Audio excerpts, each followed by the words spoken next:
Rheumatology Forum to be held today.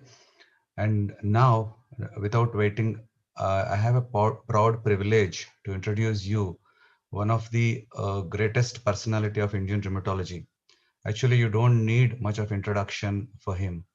This man is one of the first rheumatologists, and he started rheumatology in India when none of us know what is rheumatology. Most of the doctors also do not know much about rheumatology, and he came to India and he started rheumatology, and he spread the awareness of rheumatology, and he taught many people what are the basics of rheumatoid arthritis and other connective tissue diseases. So without waiting much time, so I'll just give you a glimpse of this man. So he is awarded with Master of APLAR, Master of ACR, and he has got many distinguished awards. And his services are recognized by governments, state and central, and he has been awarded. So without any waiting, I will introduce to you none other than Professor K. M. Mahendranath sir. Mahendranath sir, over to you, sir. We would like to listen welcome address from you, sir. Thank you, Raj Kiran, for your kind introduction. Welcome you all to the first virtual summit meeting of the World Rheumatology Forum, which should have been happened last year. Physically, it didn't happen. Few years ago, myself, Dr. Dharmanand, Kaushik Chaudhary, and few other friends, we signed an MOU with the British Society of Rheumatology, and we were able to bring British Society of Rheumatology to India for the first time outside UK. Later, my other friends like Vinod Ravindran, Indrajit Agarwal, Ajit Nalwade, Bimlesh, and others expanded the scope of this forum, made it a World Rheumatology Forum, and has been successfully conducting every year great meetings with faculty around the world to enrich us, enlighten us, and teach us. And it has been a great success. I must say that they have worked very hard over the years until last March 29th, 1 week before we postponed the meeting. And Ajit and the younger colleagues, like Vinod mentioned, had really put in hard work. It was heartbreaking to see that this meeting has been postponed.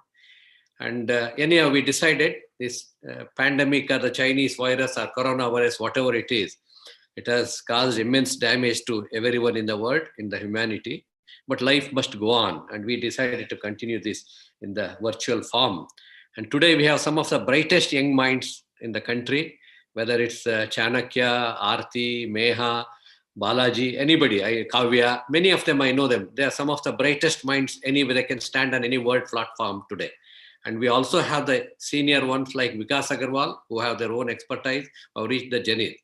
And we have a special guest, my old friend Chris Edwards. He's not new to India, he's an old friend of India. He's the chair and head of the Department of Rheumatology in Southampton University. He's a very well-known rheumatologist, very active rheumatologist in the European EULAR Association, and also published huge number of articles and all. He's also involved in the great every year theme, 10 topics.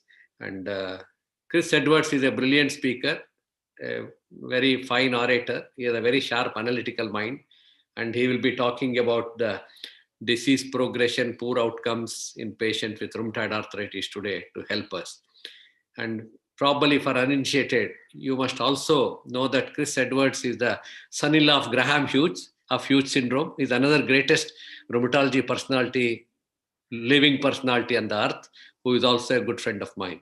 And without any this thing, I welcome you all, and I hand over the mic to the moderator. Thank you.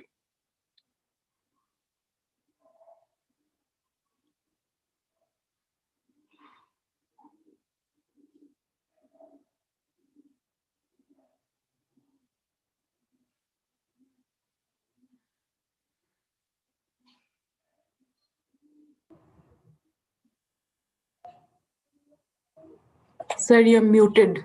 You have to unmute. I'm sorry. Thank you very much for that kind introduction, Professor Mahendranath sir.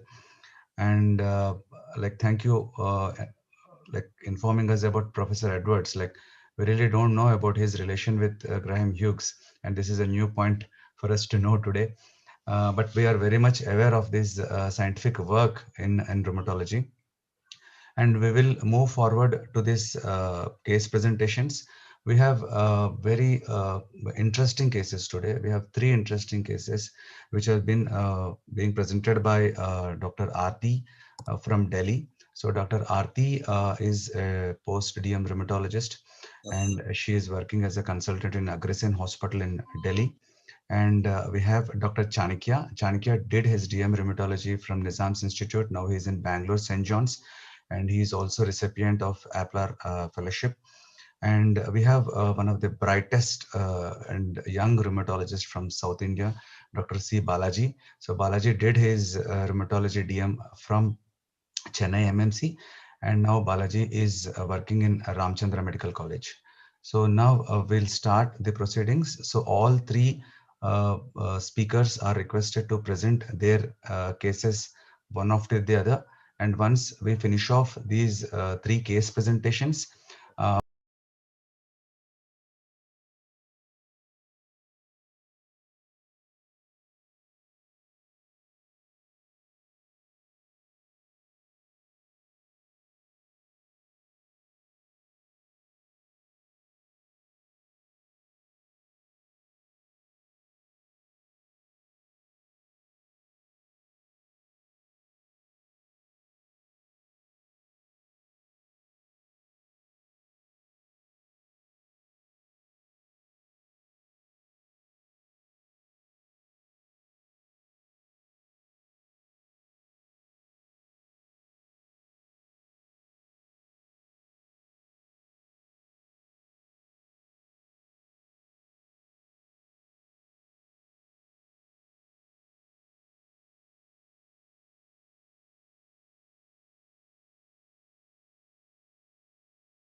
She had active synovitis in her bilateral elbows, wrist, and metacarpophalangeal joints.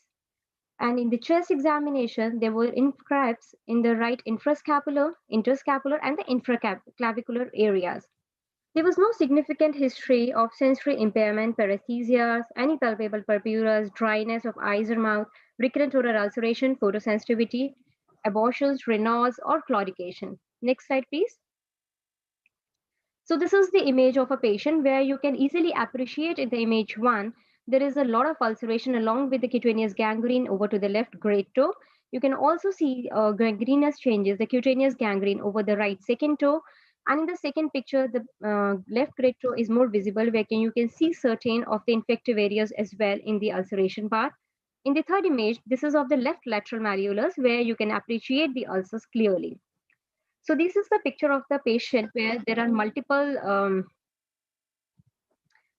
things in this. Next slide.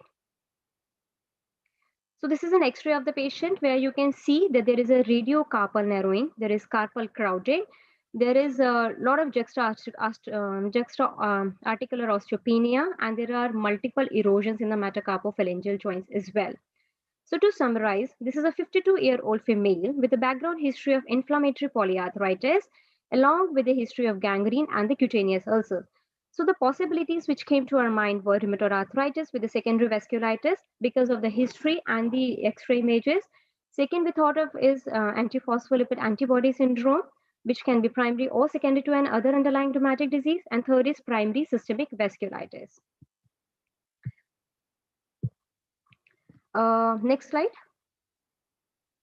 So we went over to some investigations where we found the high TLC count, which was around 29,000. ESR and CRP, quantitative CRP were elevated. It was 141 and 100. Rheumatoid factor was positive, though I don't have the value for the rheumatoid factor, but the anti-CCP was around 993. To our surprise, anti-HCV came as reactive and HCV RNA was undetectable in this patient.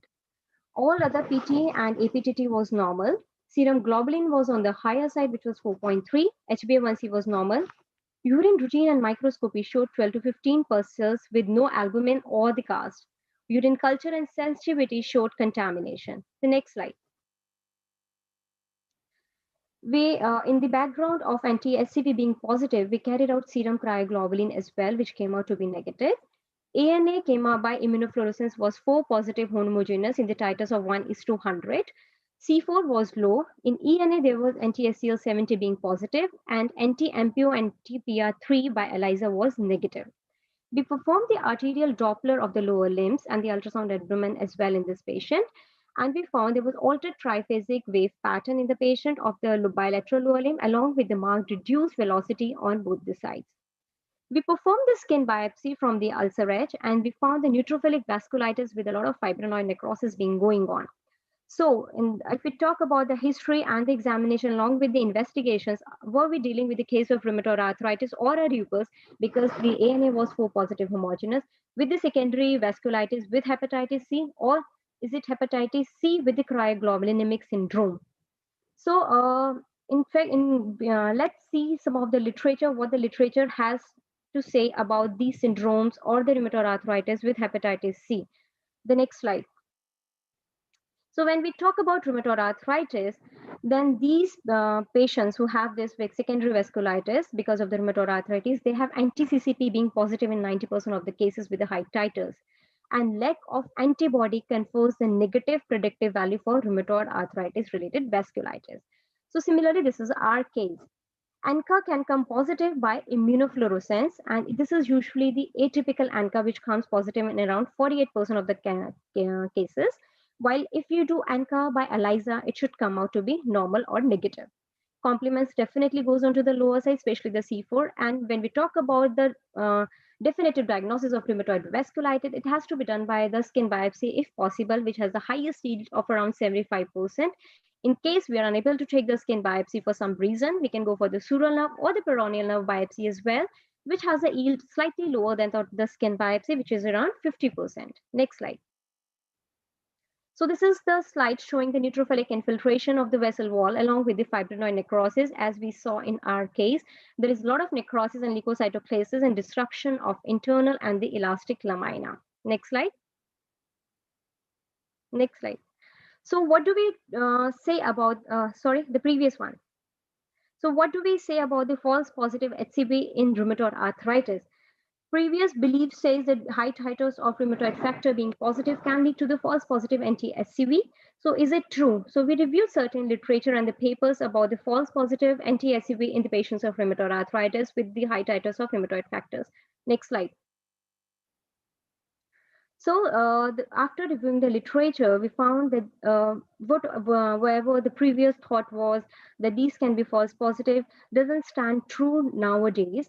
And it says that anti-SCV can come positive, and it is not necessary it has to be false one. It can be true positive anti-SCV, and we need to evaluate the patient accordingly. The next slide. This is another study which stated that high titers of serum rheumatoid factor are not responsible for the false positive results of the anti-SCV IgM test. The next slide.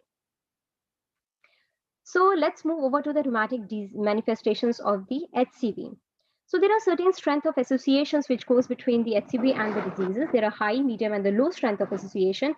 If we talk about HCV syndrome, where we have HCV RNA positive anti-SCV being there, then we see that there is a high strength of association with the mixed cryoglobulinemia, medium with the Sika syndrome, and low with the Sjogren one. Similarly, in our patient, we carried out the cryoglobulin test, which came out to be negative. The Sika symptoms were not there. Next slide. So HCV-related infection has these syndrome, the most common being the mixed cryoglobulinemia syndrome. But in this syndrome, we have HCV being positive. We have rheumatoid factor positivity, but anti-CCP has to come negative, which was not there in our case. Similarly, if we think that this is HCV-related arthritis, then it has to be a non-erosive one. Again, this is not in our case. Then it has to be oligoarthritis. R had a polyarthritis. HCV should be positive, which can be negative, and anti-SCV can be positive. Rheumatoid factor can be positive or negative, which was there, and anti-SCCP has to be negative. So the two common strengths of association of the rheumatic diseases, which we see in the HCV infection being the mixed cryoglobulinemia and SCV-related arthritis, has been ruled out in our case based upon anti-SCCP positivity and the erosive polyarthritis, which we have seen in our case. So definitely, Now we move over to the another one, which is rheumatoid arthritis, which is an overlap of infection where you see HCV as a co-infection over the rheumatoid arthritis, which appears to be our case. In this, we have symmetric polyarthritis with erosions, with HCV being negative and rheumatoid factor positive, anti-CCP being positive, and cryo can be negative. Next slide. So how do we go about in such patients? When we have chronic arthritis, we need to see whether the patients had this as a comorbidity or it is HCV-related polyarthritis or oligoarthritis or mixed cryoglobulinemia syndrome. Once it is a mixed cryoglobulinemia syndrome, on the basis of non-erosive oligoarthritis, cryoglobulin being present and low C4 with anti-CCP being absent, rituximab is one very good drug which has shown wonderful results in the patients with the mixed cryoglobulinemia syndrome. And if we talk about HCV-related oligo or polyarthritis, then HCQ, low steroid, and rituximab, along with the treatment of underlying hepatitis C. And when we see it as a comorbidity with the rheumatoid arthritis and and HCV infection, then HCQ, anti-TNF, anti-CD20, and low-dose steroids and DMARDs can be used. This is our case. The next slide. Next slide. So to end, we have this case where in this patient we can have multiple autoantibody being positive, and this helps in making a good clinical diagnosis. Thank you.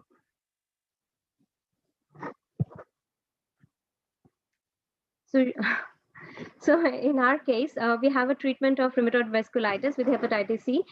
You can switch over to the methotrexate or leflunomide, but yes, we have to see the underlying liver pathology in this case. And cryoglobulin testing, even if it comes out to be positive, doesn't always denote a syndrome, because cryoglobulin can come positive in around 50% of the patient of hepatitis C.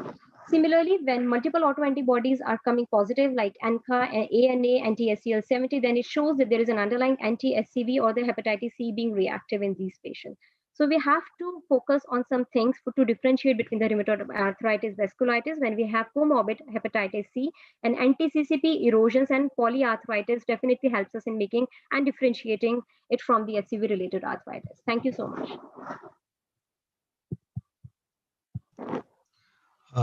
Just a minute. Audience are requested to please post their questions in the chat box. Yeah, over to you, Chanakya.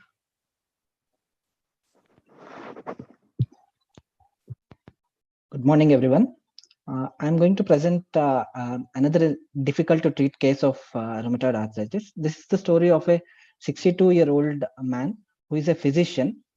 He presented to us for the first time in 2004. You can see his background comorbidities on the slide.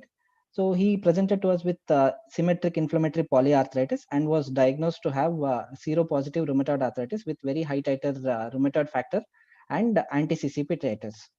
He was back in 2004. He was initiated on treatment with methotrexate, sulfasalazine, and hydroxychloroquine.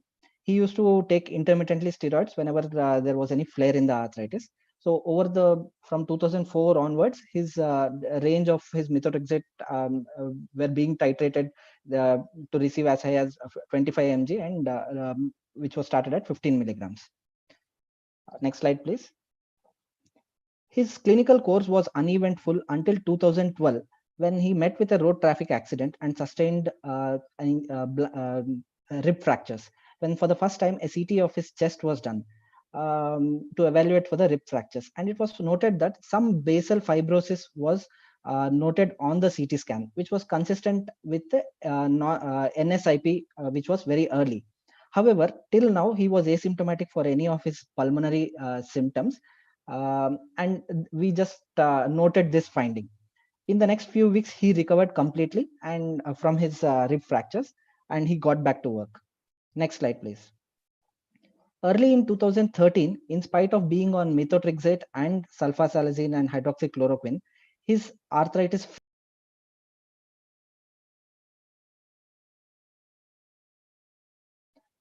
So just after 4 months of starting tocilizumab, he presented to us with acute onset dyspnea and hypoxemia.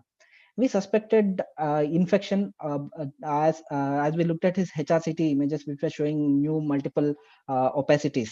So an infection workup was carried out to prove for any viral, bacterial or mycobacterial infections. However, all of which was negative. So considering this, that this could be a rheumatoid lung. We gave him high dose steroids and his hypoxemia resolved. And further, steroids were slowly tapered. A repeat HRCT was done, which showed that these shadows resolved, but a background basal fibrosis, that is the NSIP, which was detected early in 2012, was persisting. Next, please, so that the slides are visible. Okay. So with this acute presentation of dyspnea, he did not want to continue methotrexate anymore due to the fear of worsening ILD. And we had to switch him to leflunomide 10 mg at that time from methotrexate. Tocilizumab and sulfasalazine were continued. Hydroxychloroquine was discontinued due to macular thinning. You can look at the HRCT images, and his FVC in June 2013 was 2.53 liters. Next slide, please. For next 2 years, he continued tocilizumab and sulfasalazine and leflunomide when his disease went into remission, and we discontinued tocilizumab. 2 years he was doing well on only DMARDs, and when in January 2017 he developed symptoms of peripheral sensory neuropathy. He himself withdrew leflunomide, attributing these symptoms to leflunomide, and then he restarted methotrexate because his arthritis was pretty stable at that time. However, it was noted that his neuropathy symptoms had improved. 2 months after this change, that is with discontinuing leflunomide and restarting methotrexate, he developed new rheumatoid nodules and his arthritis started flaring up again. You can look at the CT films here. So the CT films are from 2015 when tocilizumab was discontinued. This showed progression of the previous fibrotic NSIP, and the FVC showed a mild decline from 2.53 to 2.45.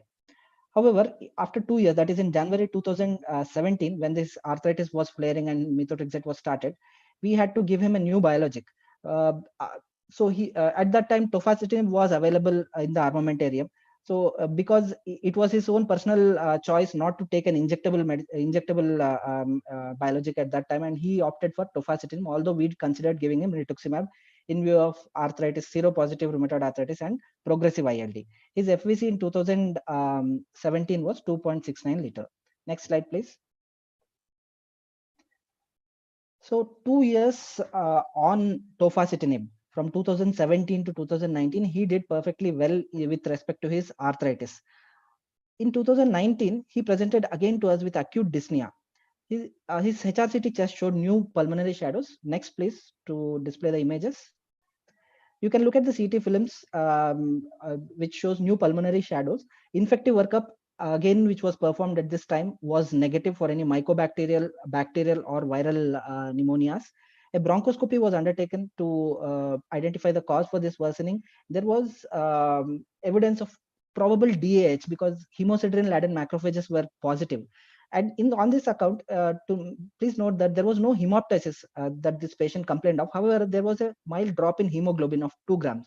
So with this evidence of probable DAH, we worked up for any alternative causes like any primary lung vasculitis or ANCA vasculitis. So his ANA, ANCA, complement levels, urine routine, and creatinine were all within normal range. So with infections being negative, we treated him with high dose steroids and cyclophosphamide, considering this DAH as pulmonary vasculitis, with cyclophosphamide 6 monthly infusions. With this, he improved significantly and he returned back to work. Next slide, please. Within a month of completing cyclophosphamide infusions, because he was off his DMARDs and tofacitinib, his arthritis went into a polyarticular flare. So we restarted immediately leflunomide along with low dose prednisolone, but arthritis was continuing to flare. So because he did really well on tofacitinib, the previous slide, please. Because he did really well on tofacitinib, so he again wanted to go back to tofacitinib, even though rituximab was again considered at this point of time because of progressive ILD. So in October 2019, we gave him tofacitinib 5 mg BD again. His FVC showed a further decline to 2.11 liter. Next slide, please. 2 months after this, again, he presented to us again with acute dyspnea. This time there was a significant history of travel. He had taken a family vacation to northeastern India and returned back with this acute dyspnea. we suspected an acute infective exacerbation of ILD. So we treated him with empirical antibiotics. However, there was no organism identified. High dose steroids was also used considering his background 2 presentations in the past of similar type of presentations with which he improved. We also considered PCP pneumonia. However, we could not prove it microbiologically. His FVC declined further to 2.07 liter at this time. So mind you, this is December 2019 when coronavirus cases were being reported early in China. At that time, we were not aware of this infection in India at that time. So he was vaccinated with influenza pneumococcal vaccine as per the recommendations. Next slide, please.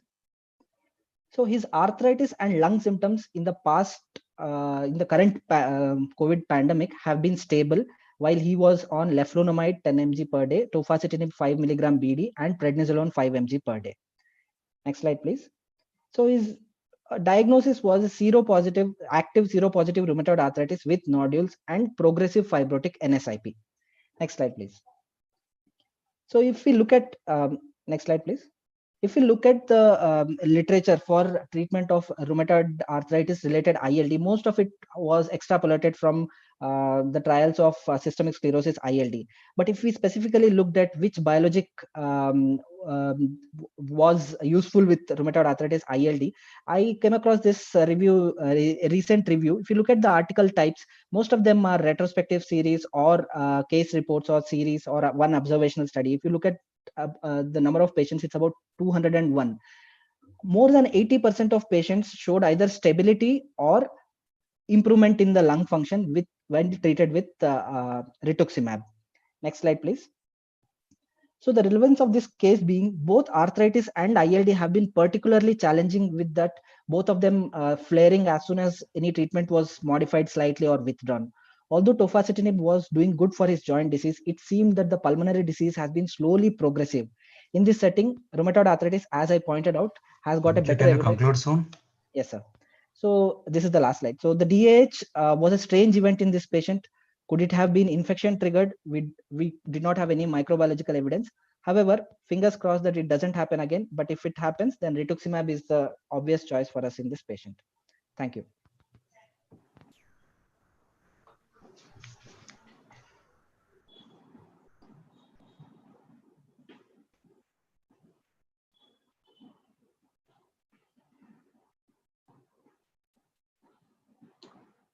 Good morning.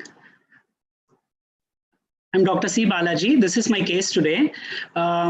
This patient is a 58-year-old female. She's a seropositive rheumatoid arthritis with high titer RF anti-CCP positivity. She had a past history of diabetes and pulmonary tuberculosis at 33 years of age. Initially, she was treated by a rheumatologist with triple DMARD therapy, but she developed drug intolerance and hence she stopped the treatment by herself. Then she resorted to alternative Siddha treatment, and she was also on prednisolone 5 mg and hydroxychloroquine 200 mg OD for about 8 years. Next slide. While on this treatment of Siddha and steroid and hydroxychloroquine, patient had developed left hip pain and she consulted an orthopedician who diagnosed her to have bilateral hip AVN, and she underwent left total hip replacement. The steroids were stopped, but she continued to take hydroxychloroquine 200 mg. In Feb 2018, this was the first time I saw her. She presented to OPD with polyarticular flare involving the MCP, PIP, wrist and knee joints. She also had left elbow FFT. Her labs, her acute phase reactants were elevated, and her simplified disease activity index showed high disease activity. I did an OCT because she was on HCQS for about 8 years, which showed macular thinning. Next slide. So I discussed the option of biologic DMARDs versus conventional synthetic DMARDs with this patient. Patient was not willing for biologic DMARDs due to issues with affordability. Hence, I started her on methotrexate, leflunomide, and folic acid with naproxen 500 mg BD. Next slide. 1 month after starting treatment, patient presented with severe GI intolerance, uneasiness, and mood disturbances, which was probably due to methotrexate intolerance. She had these similar symptoms when these DMARDs were started in 2019, so the patient was not keen on continuing DMARD therapy. So I had to stop methotrexate and I advised her to continue leflunomide. Sulfasalazine was added and I uptitrated the DMARD dose to 20 mg leflunomide, sulfasalazine 1 gram, and naproxen. We continued this treatment for about 3 to 4 months, but there was no response or very minimal response with the S-type. Next slide. At this juncture, I discussed with the patient the option of biologics. In view of seropositivity and past history of tuberculosis, we gave her rituximab 1 gram. Her serum IgG levels were within normal limits prior to rituximab infusion. During the course of rituximab treatment, by about 3rd month of rituximab, all the parameters of the patient improved. The ESR, CRP, tender joint count, swollen joint count, and the STI. She achieved low disease activity by 3rd month of rituximab therapy. Next slide. But what happened was 3 months after rituximab, she presented to casualty with fever, abdominal pain, and dysuria. Her CT-KUB was suggestive of acute pyelonephritis. So we gave her antibiotics for 2 weeks and then she recovered. Then after this episode of pyelonephritis, she lost to follow-up for 5 months. And then her joint symptoms were better during this period. But again, she presented with a polyarticular flare. Next slide. At this juncture, patient was not keen on continuing rituximab in view of the pyelonephritis that she had recently. So I had discussed with her the option of anti-TNF versus tocilizumab versus tofacitinib. But patient had severe financial constraints. So we decided to start her on biosimilar anti-TNF because that was the only drug that she could afford within her budget. So I started her on etanercept 25 mg weekly once with sulfasalazine 1 gram. Patient responded very well to etanercept and achieved ACR 70 by 12 weeks. Next slide. So I continued etanercept for about 8 months. By Feb 2020, patient was asymptomatic. By then, I had de-escalated etanercept to once in 10 days and continued sulfasalazine. She achieved remission by Feb 2020. And then the lockdown happened. Patient stopped etanercept for 4 months, during which she was asymptomatic. She came on teleconsultation, and at that time she had mild symptoms and mild elevation of ESR CRP. I advised her to restart etanercept weekly once, but again, due to the financial issue, she has been by herself taking once in 15 days for the past 3 months, but now she's been doing well. Next slide. Now, the patient's question to me is, when are you stopping the injections? The options for me are very limited. Because she's not responding to the conventional DMARDs and has been having side effects with every drug that has been started for her. Now, I have to convince her to either continue de-escalated etanercept therapy or try igrutimab plus sulfasalazine. I'm not sure if igrutimab plus sulfasalazine is going to work for her because the leflunomide sulfasalazine combination also did not work. Or another option is to try generic tofacitinib, which is now available in our country. So these are the options left for me now. Next slide. The therapeutic decision that a rheumatologist makes every day is not only balanced between the efficacy and the adverse effects of the drug, but in India, we also have the problem of affordability. So every patient, we also have to look into this issue while prescribing the biologic DMARDs. Next slide. So balancing this is very difficult. In our country, there is a study from, next slide. There's a study from Shenoy et al. Center where they have tried very low dose rituximab, 100 milligrams in active RA despite combination DMARD therapy, and have shown good results in this study. Next slide. So why is this case relevant? There were multiple therapeutic challenges with this patient. With steroids, patient had AV and hip and diabetes. She was intolerant to methotrexate. Leflunomide, sulfasalazine were not enough. She was not having good response to these drugs. HCQS was associated with macular thinning. With rituximab, she developed pyelonephritis. In cases where there are risk factors like diabetes, past history of tuberculosis, with this case also had an episode of pyelonephritis, steroid dependence, we can try low dose biologics upfront. Usually we discuss about tapering biologics, but even starting the patient on upfront low dose biologics could work in Indian scenario where patients are not affordable. Plus the additional risk factors where the chances of infection are high, this choice of using upfront low dose biologics in our population could work. This is the reason why I wanted to present this case today. Thank you for the opportunity. Thank you. Thank you very much, all the presenters. It was a wonderful cases, and most of the cases actually depict the real world scenarios, what we see every day. Aati's case of rheumatoid arthritis with coexisting hepatitis C, and Chanakya's case of RA with ILD and difficulties in treating when you have an ILD in a patient with RA to control the inflammatory arthritis. And the third one, Balaji's case, where you give one biologic and patient had responded to that, but again, they had developed some adverse effects which they believe or could be due to that biologic, and switching to other biologic, they do well. But when to stop these drugs, when to stop these expensive medications like in our country, like most of the patients, they have to bear the cost from their pocket, and definitely at some point they will ask us when to stop these medications, especially the expensive ones. So we will with this we will go to the questions. I'm seeing a good number of questions in this chat box, so we will go case by case. uh, so there is Bimlesh is asking, like when we do hepatitis B antibodies are positive, do we also need to do HCV RNA before initiating therapy for vasculitis? Yes, Bimlesh, we need to do HCV RNA, and if Hep C antibodies are positive, it's better we most of us, we also involve gastroenterologist. We need to have a dialogue with them. We need to look at HCV RNAs. And as Aarti was telling, when you have an HCV positive in a patient with rheumatoid arthritis, we also need to look for mixed cryoglobulins, which can quite often seen in these group of patients. And Bimlesh has also asked, can we give sofosbuvir and rituximab together? And I think there are certain case reports where they have used these combinations, or else it's most often rituximab, ribavirin, and interferons are given. So I think we can use this. We have to use this combination of antivirals and immunosuppressants when we have both active HCV as well as like vasculitis, which is occurring because of HCV. And Dr. Ankul Dalal, he is asking, do we need to consider doing viral screening like HIV, HBsAg, and HCV in each suspected cases of rheumatic diseases, prior starting DMARDs? Yes, I think the recommendations are like that. Before starting methotrexate or any DMARDs, we need to do viral screening. But I think in clinical practice, some centers they do and some centers they don't do.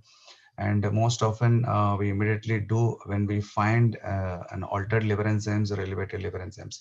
But I think it should be a good practice to see. I think in this way we can identify the cases of hepatitis C induced arthritis, and we can remove the confusion of early arthritis, early rheumatoid arthritis with high rheumatoid factor titers and anti-CCP negative and Hep C related arthritis. And there are also some questions, but these are related to the second case.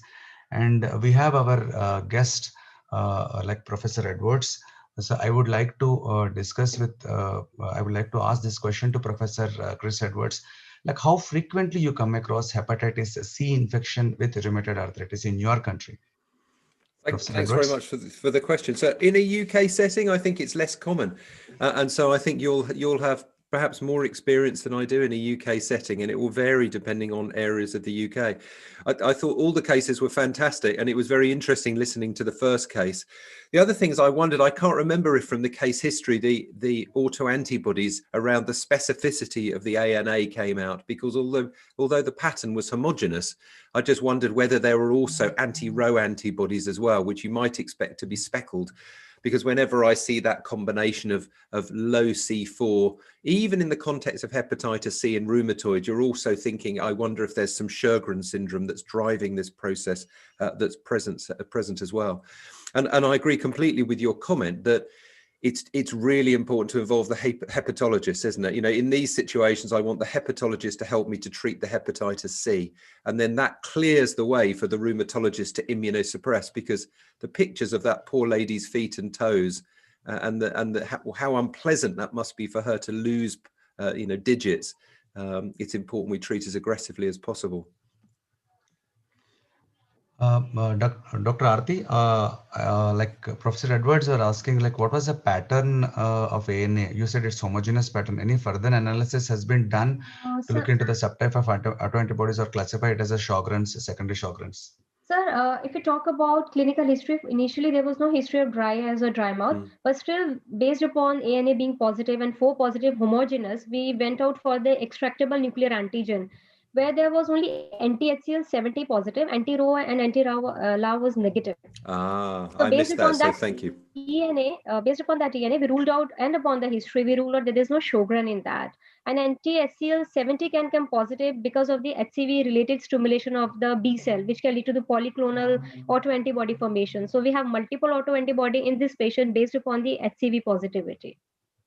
Okay, thank you very much. And as you say, when people have rheumatoid factor as well, often you get false positives, don't you? So it becomes difficult because you end up with everything positive if you're not careful. Exactly, sir. Yeah, Exactly, sir. yeah. That is why I insisted on one point, that being anti-CCP in such a high titer, this prompted us to make a diagnosis of rheumatoid arthritis with vasculitis rather than it is being related to the HCV. We don't get anti-CCP positivity in the patients of HCV positivity. It is only in the rheumatoid arthritis related vasculitis where you see such high titers of anti-CCP positive. That is the point which differentiates HCV related vasculitis from the rheumatoid arthritis related vasculitis, especially in our cases where we these combinations commonly in our clinical practice. Very good, thank you. Yeah.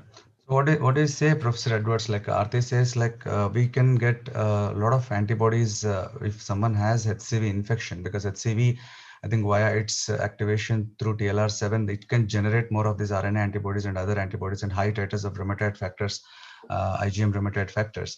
But again, to generate an anti-CCP, we need to have a citrullation process to be occurring.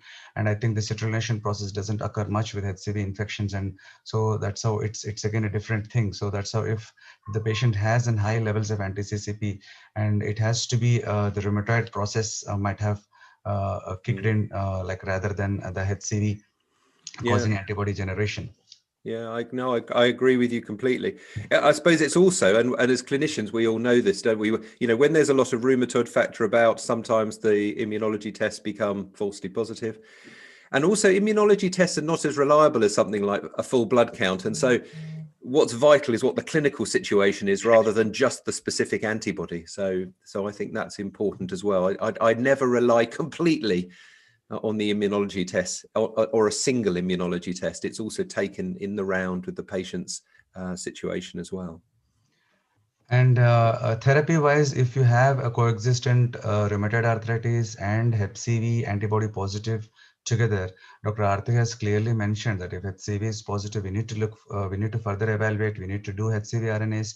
And Professor Christopher also told us, like, it's better we involve a hepatologist at this time, and we have a dialogue with them. And the treatment, the moving forward purely depends upon the type of clinical manifestations rather than type of antibodies what they have.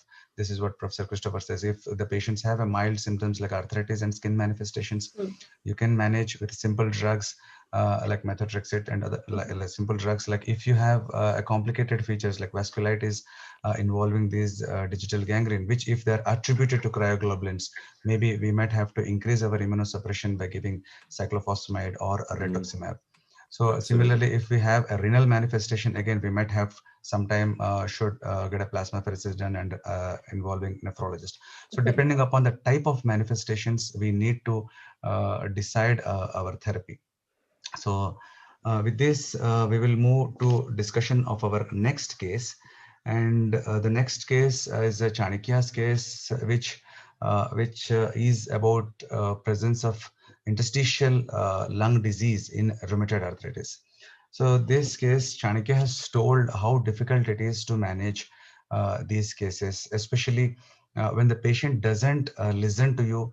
And right from beginning, he has a gut feeling that the rituximab, with the available data, the rituximab will help him in improving his arthritis and as well as stabilizing his interstitial lung disease.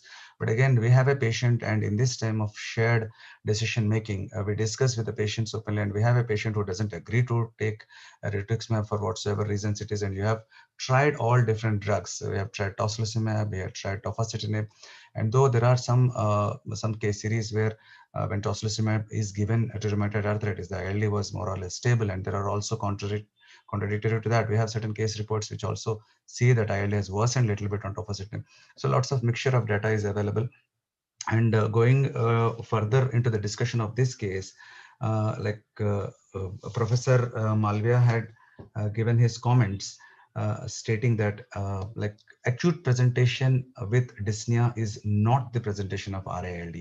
So Professor Malviya clearly states this point, and he emphasizes mentioning that if you come across a dyspnea which is of an acute presentation, don't think of RA-ILD. So with the setting, with the background of methotrexate, it definitely could be a methotrexate hypersensitivity. In that context, you discontinue methotrexate, initiate steroids. It should help the patient. So he clearly says in his bold words that MTX does not cause ILD. I think I think in last year, EULAR, I think Professor Chris, like the 10-year data of methotrexate has been presented from BSR. I think, I'm not very sure, but they tell that they have not found much of increase in incidence of ILD in patients who have used methotrexate. Your comments on this, Professor Christopher?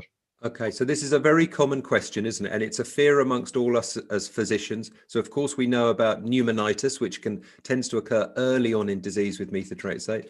But I also agree that I don't think there's an association between methotrexate and interstitial lung disease in the doses that are used by rheumatologists. So maybe with cancer doses, maybe it's a different thing.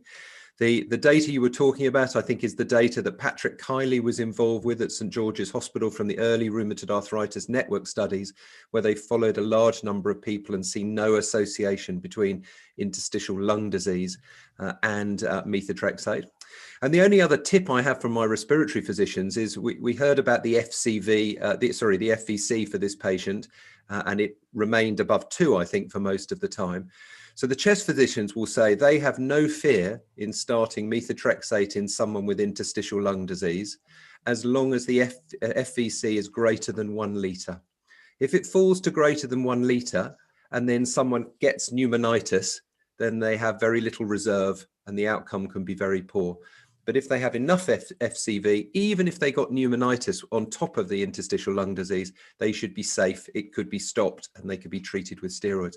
So yeah, so I agree. Methotrexate, I don't think causes interstitial lung disease. I think it might treat it sometimes. Yeah. So another thing Professor Malviya also tells us, like being a male, elderly, smoker, and high titers of ACPA. So these are the risk factors for someone to develop ILD in patients with rheumatoid arthritis. You need to watch for these things. And other thing Professor Malviya was also mentioning is like leflunomide itself can also be toxic to lung. So you have to be careful using leflunomide. Again, the data, I think the recent data says leflunomide is not that toxic, and the previous data says the leflunomide is toxic to lung. So what's your take on leflunomide and lung, Professor Christopher?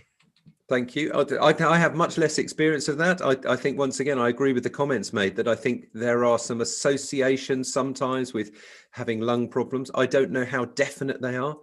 In the same way that some of the biological therapies will occasionally give some sort of hypersensitivity, pneumonitis, inflammatory changes with the lung as well, which you see very, very rarely. So it's also worth, thinking of all these possibilities. But the biggest concern is with methotrexate, isn't it? And I think we can remove some of that concern. I think the data is there to support us. And say we have actually 2 types of patterns commonly we observe in patients with rheumatoid arthritis, the lung patterns.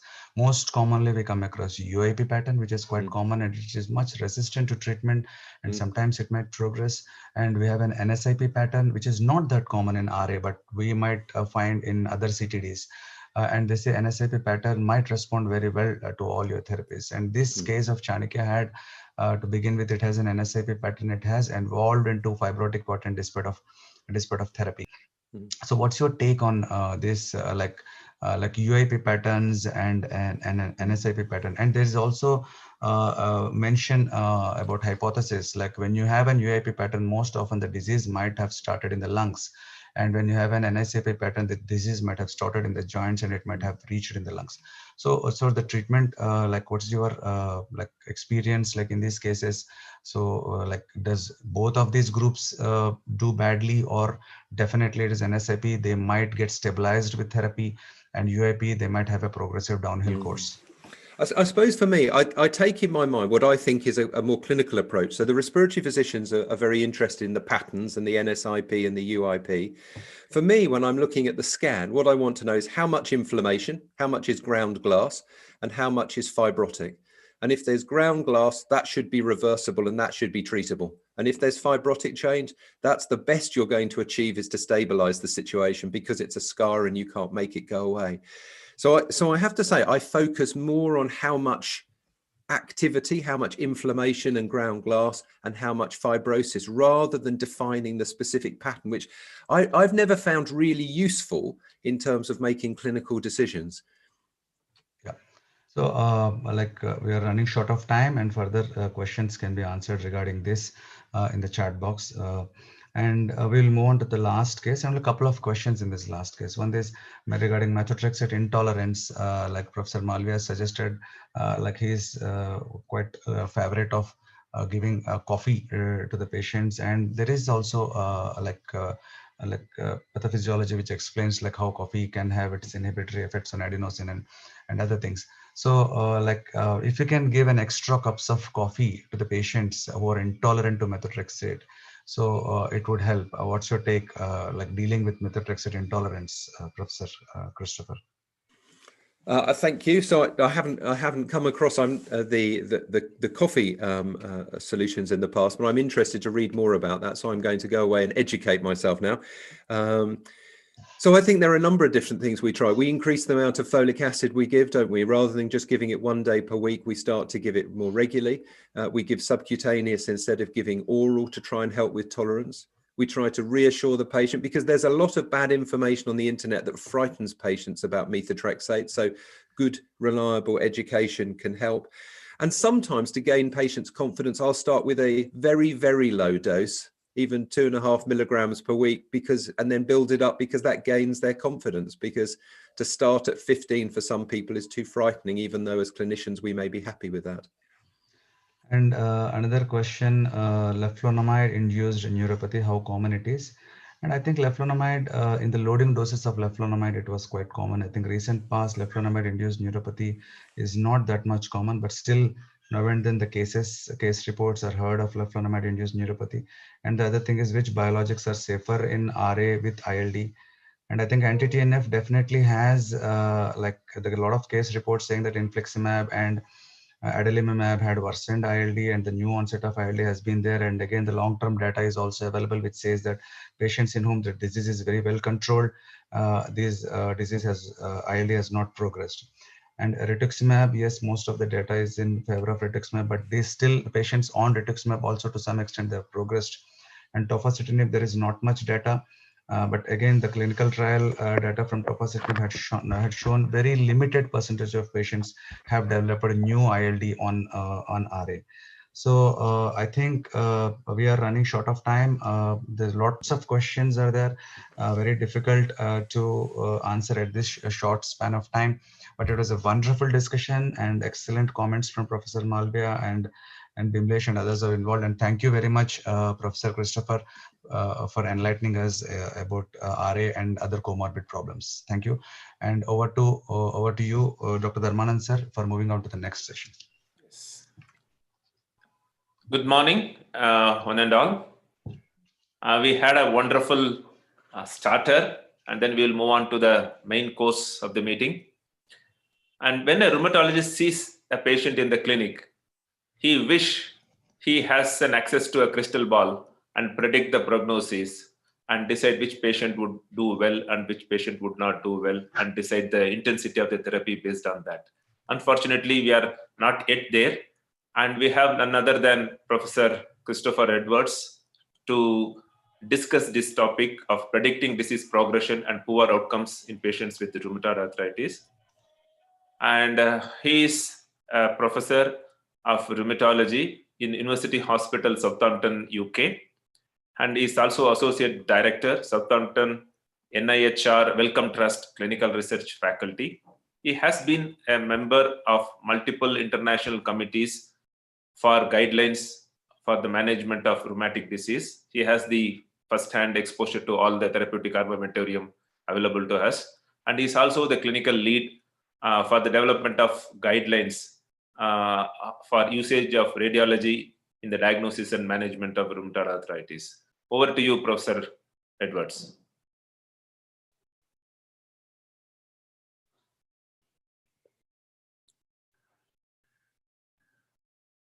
Hello, my name's Chris Edwards, and it's a real pleasure to be with you at the meeting. And I'm now going to spend some time thinking about predicting poor prognosis and progression in rheumatoid arthritis. And I want to do this in a couple of different ways. So classically, we think about the factors that predict poor prognosis, such as having high levels of autoantibodies like rheumatoid factor and anti-CCP. But I want to take this a little bit more broadly and thinking about progression of undifferentiated inflammatory arthritis into rheumatoid, and also perhaps to link it to other comorbidities and the progression to cardiovascular disease, and also to touch a little bit on progression and the severity of other forms of the disease, including adverse events like infections. And of course, no infection is more important to us at the moment than COVID-19, and I'm going to mention a little bit about that and the risks of the therapies that we use. Okay, so let's think a little bit about the management of early rheumatoid arthritis and the importance of managing the disease early on.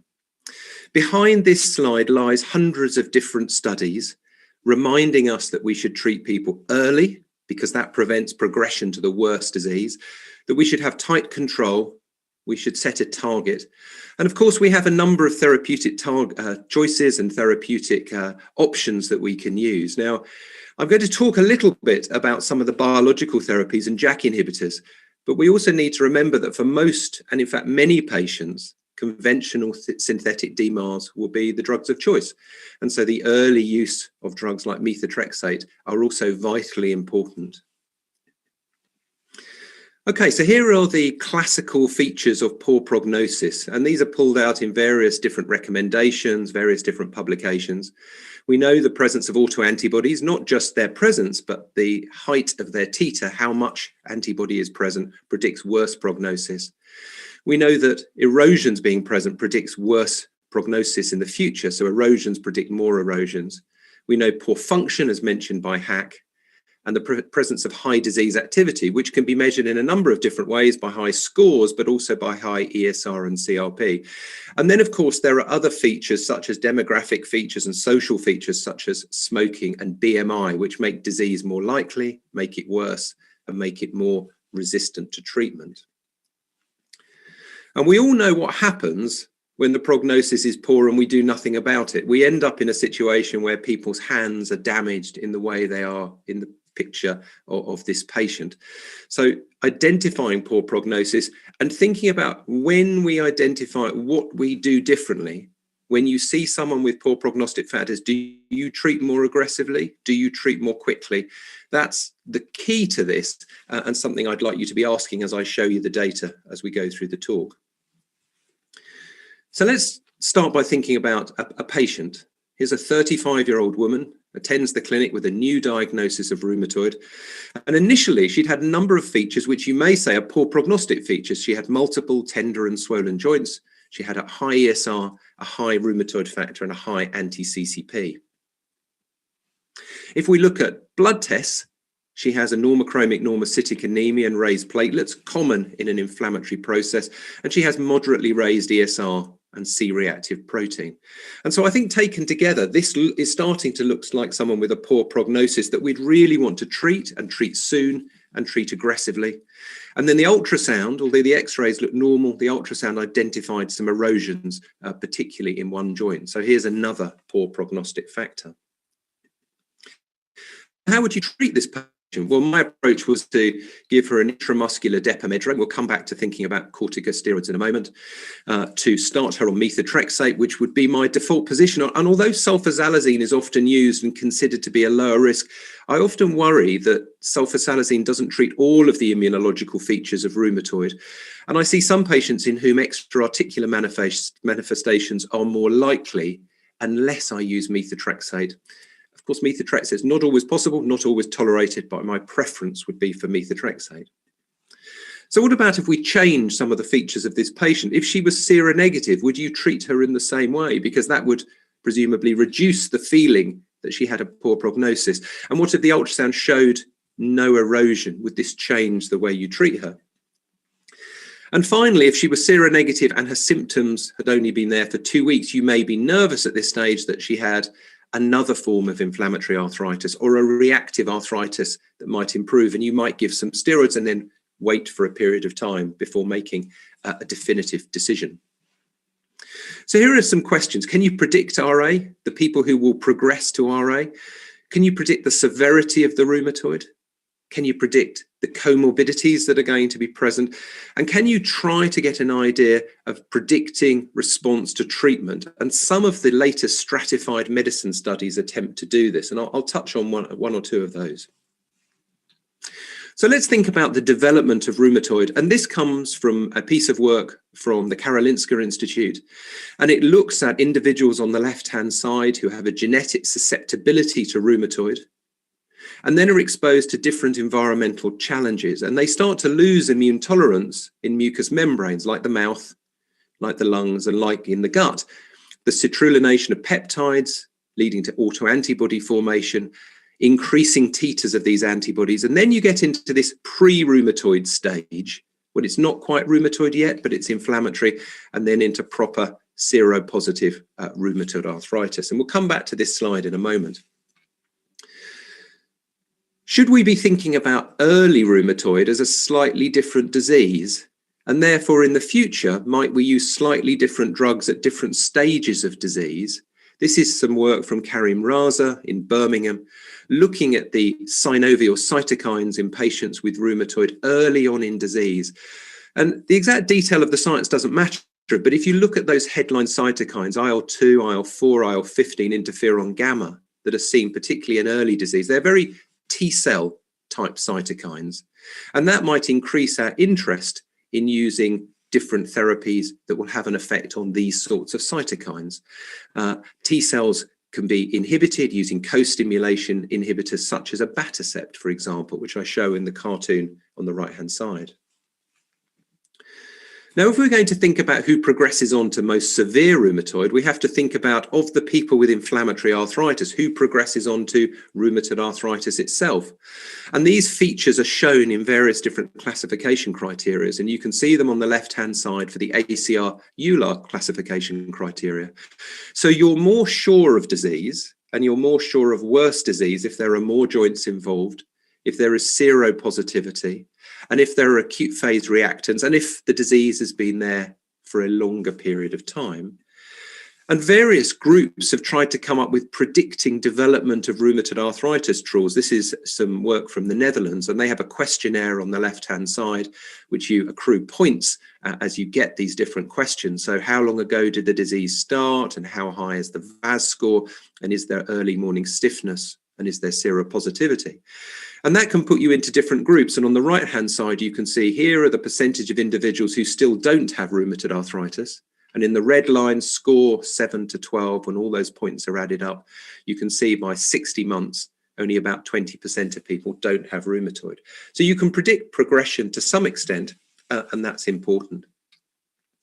So if we're going to predict and change progression, we can change that progression by treating early. And this slide illustrates that, the natural course in yellow, orange color, and late treatment deviating the line a little, and then early aggressive treatment in green, lowering the trajectory of that disease severity in the best way.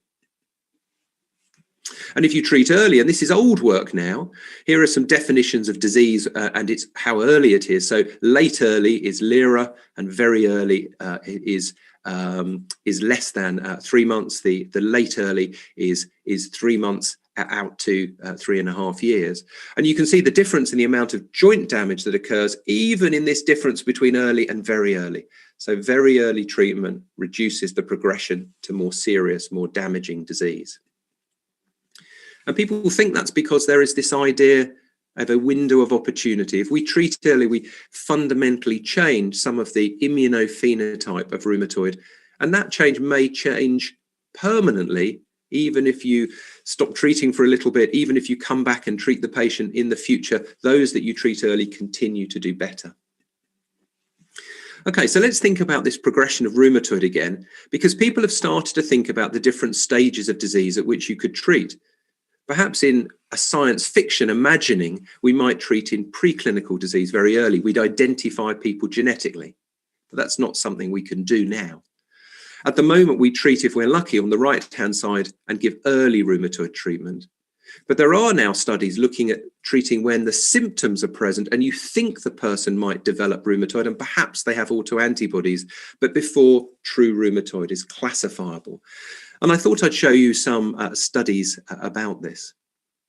So abatacept I've mentioned, it's a co-stimulation inhibitor. It has an effect on T cell function in particular. And there are some studies. Here's one from 10 years ago with Paul Emery as the senior author.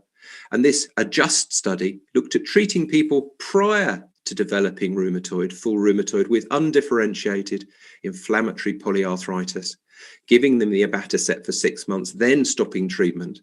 And it certainly shows that the effect on disease seriousness, as measured through DAS28, was less when abatacept was used. But when you look out to 24 months, you don't prevent the disease progressing. You just delay that onset. And here's thinking about the use of rituximab, of course, a B-cell depleting therapy, depletes a number of different populations of B cells.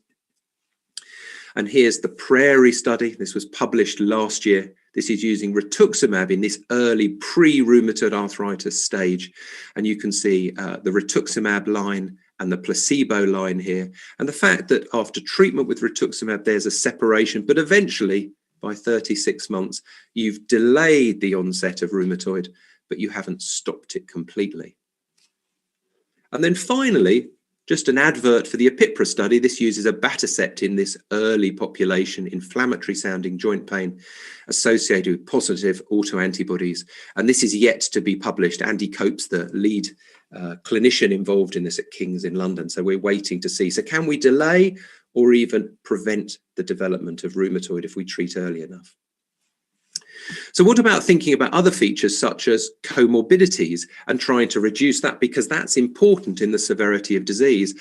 And one of the reasons for treating earlier might be that if you look at this data here, that there is less comorbidity in early disease, less serious infection, less congestive heart failure. And so before people progress to this high comorbidity disease, it might be better to delay that and reduce the likelihood of that by treating inflammation early on in disease. And there's one important thing. This slide from the Corona Registry in the States shows how anti-TNF can reduce the likelihood of cardiovascular events, and methotrexate can do that as well. But it also makes a very important point that even very small amounts of prednisolone, less than 7.5 milligrams in long-term use, can almost double the likelihood of cardiovascular events. And this is one of the reasons why the latest suggestions for the ACR rheumatoid recommendations say try to avoid steroids wherever you can, which is a bit different to the EULAR guidelines. I'm going to show you a little bit of information from the Global Rheumatology Alliance report in COVID-19 and its effects in inflammatory disease. And they've collected several hundred patients and tried to look at the likelihood of a poor outcome as measured by hospitalization with COVID associated with our patients and different features. So if you look at the features on the left-hand side, greater than 65, and then jump over to the right-hand side, the far right column, and you can see the p-value. And you can see individuals over in this column, those that are greater than 65 have p-values saying that they are much more likely to do badly. The diseases themselves make little difference, but comorbidities you can see have the same sorts of effects, hypertension and lung disease, as you might predict. And if we look now at prednisolone at the bottom, greater than 10 milligrams of prednisolone is associated with a worse outcome in our patients. Although reassuringly, if you go slightly further up in the table, you can see the use of biologics and TSDMARDs, if anything, seems to be associated with a reduced risk of a poor outcome with COVID. So perhaps reassuring information. So let's go back to these poor prognostic features that I've just mentioned: rheumatoid factor and other autoantibodies, erosions, poor function, persistent synovitis, and high disease activity, and see how they're used in the latest iteration of the EULAR rheumatoid arthritis recommendations. So here we are starting with the diagnosis of rheumatoid. If possible, use methotrexate, and then see what happens for a period of time, aiming for a target. And then we have, if people aren't doing well on the CSDMARDs, the opportunity to think about using biologics and JAK inhibitors. Of course, we're not always in a situation with all our patients we can do this. And actually combinations of CS-DMARDs can often do very well. But you can see here the use of biologics and JAK inhibitors in those individuals who fail their CS-DMARD but have the poor prognostic factors as mentioned in the slide there you can see in the middle. And on there is also, importantly, a poor prognostic factor of failing at least 2 CS-DMARDs. And finally, just to say for the future, predicting prognosis and predicting response of therapy is likely to come from stratified medicine studies. This highlights some which are now starting to be published, and I was just looking out for these. One of these is in the Lancet at the moment, just about ready to be published. That's the R4RA study. And this is taking synovial biopsies in patients with rheumatoid, really defining the immunophenotype of patients and trying to use that to predict severity and to predict response to treatment using both the histology scores. For example, if you have more B cells, are you more likely to respond to rituximab than tocilizumab? And these studies are just about ready to be published. Okay, so coming back to this slide, we know what happens when the prognosis is poor, so we try to treat early and we try to prevent this occurring by predicting the severe prognosis and acting appropriately. And here are my final conclusions. You can predict the development of rheumatoid, and by treating early during the window of opportunity, we lead to better outcomes. Prognostic factors can help drive our confidence when we're using sometimes powerful drugs. We can also think about poor prognosis in relation to the chronic effects of inflammation and its likelihood of producing comorbidities. And we're starting to be able to predict response to treatment from these immunophenotype stratified medicine type studies. So thank you very much for your attention. Thank you. Wonderful talk, Professor Edwards. I request the audience to type in the questions if there are any. I've not seen any questions so far. I will take the privilege of asking the question. Professor Edwards, do you think early exposure of the patients to steroids in some form, either depomedrone or oral steroids, will help in determining the prognosis, long-term outcome? Well, I guess that would depend on, thank you for the question. I guess that would depend on whether we think any control of early disease will help to prevent longer term outcome. And I have to say, I do think that's possible. I mean, one of the very interesting things at the moment is the ACR guidelines for treating rheumatoid, which are in the process of being looked at. They were presented at the ACR in their first version, says really avoid steroids where you can. I wonder if they were influenced by the fear of COVID at the moment, which is influencing all of our thinking. And then the European guidelines, of course, the EULAR guidelines says use steroids, but get them away as quickly as possible. I think the key is however you control the disease, if you do it early and quickly, you're likely to modify people's outcome in the longer term. And I don't see why steroids would be different. My big worry with steroid is just that we leave people on a lot of steroid for a long time, wherever we work in the world. And we all see negative consequences as a result. Yeah, I agree with you. We agree with you. And is there anything else, like at the time to respond? Say we start somebody on methotrexate and a short course of steroid, and you get a fantastic response in 3 months, and some people don't seem to respond at all. Will that give you a hint that this guy is going to require early biologicals?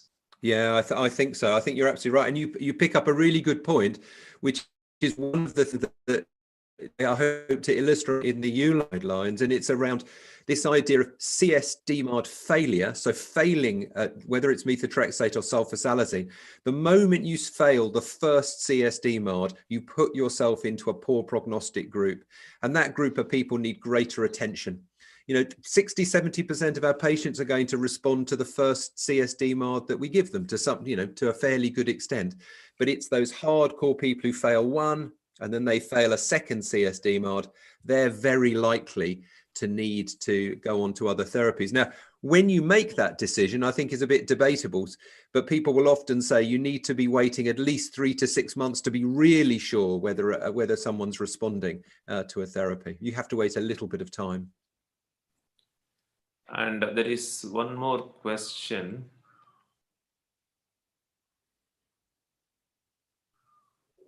I can see some very nice questions there about early tofacitinib. Shall I take that one? Yes. I can't see the questions in my. Okay, I can see something coming up. So there's a couple that I'll just mention. So there's a comment here that says in India, tofacitinib can be used cheaply. And as a result, do you think early tofacitinib usage will be good or bad even before methotrexate? And I think this is a great question. So imagine a situation where we have JAK inhibitors and they're cheap. And for some of them, imagine a situation where we have longer follow-up so we know that nothing new happens in terms of adverse events. I think if that was the case, we might use JAK inhibitors right at the start of treatment. I think we might stop using methotrexate because not all patients like it. And if you look at the speed of onset of many JAK inhibitors, we may not even need to use any steroid at all. So I think, that's not what we're doing at the moment, but I can imagine a situation where we need the strategy studies to see if starting with a JAK inhibitor is the way to go. But I'm very tempted by that idea. I think that's very interesting. I think we will move on. The time restrictions always there. Extremely thank you for a wonderful talk, and stay with us for the next case discussions as well. And over to you, Dr. Maya, for the next deliberations, next set of cases. Yes, good morning, everyone. So we had a great start and great presentations in the beginning, followed by Dr. Christopher. So now we'll be having 3 back-to-back case presentations in the following sequence. First, we'll be having a presentation from Dr. Kavya, who has done her DM rheumatology from Nizam, Hyderabad, and is presently a consultant rheumatologist at Anvitha Arthritis and Rheumatology Center in Vijayawada. Followed by Dr. Arun Kedia, who is a consultant physician and has special interest in rheumatology, presently a consultant at Life Worth Hospital, Raipur, Chhattisgarh. And lastly, we'll be having a very interesting presentation by Dr. Parul Baldi, who has done her MD followed by SCE in rheumatology as presently doing her private clinic as a consultant rheumatologist in Indore. So we'll be starting with Dr. Kavya. Over to you. Good morning, everybody. This is Dr. Kavya from Andhra Pradesh. So here I'm presenting a case of a 57-year-old female patient. She's a non-obese, non-smoker. She is symptomatic for the past 15 years with inflammatory type of polyarthritis involving small and large joints, which is symmetrical. And on evaluation, her RF and anti-CCP antibodies are high titer positive and ANA was negative by immunofluorescence. Next. So she was diagnosed as a case of seropositive rheumatoid arthritis and started on methotrexate, which was hiked to 20 milligrams per week, and followed by leflunomide was added and increased it to up to 20 milligrams per day. As she had inadequate response to double DMARDs and she had sulfur drug allergy, so we had to go ahead with a biologic, that is rituximab, 1 gram, 2 doses were given in 2012. With the background immunosuppression of methotrexate, leflunomide, and low-dose steroids. With rituximab, she attained remission and sustained it for up to 1 year. And again, in 2013, after 1 year, she had a flare of arthritis and so received the second cycle of rituximab, same dose, with the background immunosuppression of methotrexate, leflunomide, and low-dose steroids. And with second cycle of rituximab, she maintained remission up to 5 years, that is from 2013 to 2018. Next slide. Next slide. So, but in these 5 years, she had recurrent episodes of leukopenia, the least count being 2,400. And along with that, she had recurrent UTIs. As she was in clinical remission, her steroids were stopped, followed by leflunomide was stopped. And she was maintained on 20 milligrams of methotrexate. And the UTIs and leukopenia are managed with antibiotics and temporarily stopping the methotrexate. And for evaluating leukopenia, a bone marrow biopsy was done in 2016, where it was showing reactive hyperplasia with 65% cellularity. So there was no bone marrow depression. And after 5 years of second cycle of rituximab, in 2018 May, she had a flare of arthritis along with leukopenia on 20 milligrams of methotrexate. So she received her third cycle of rituximab, 1 gram, 2 doses. Next slide.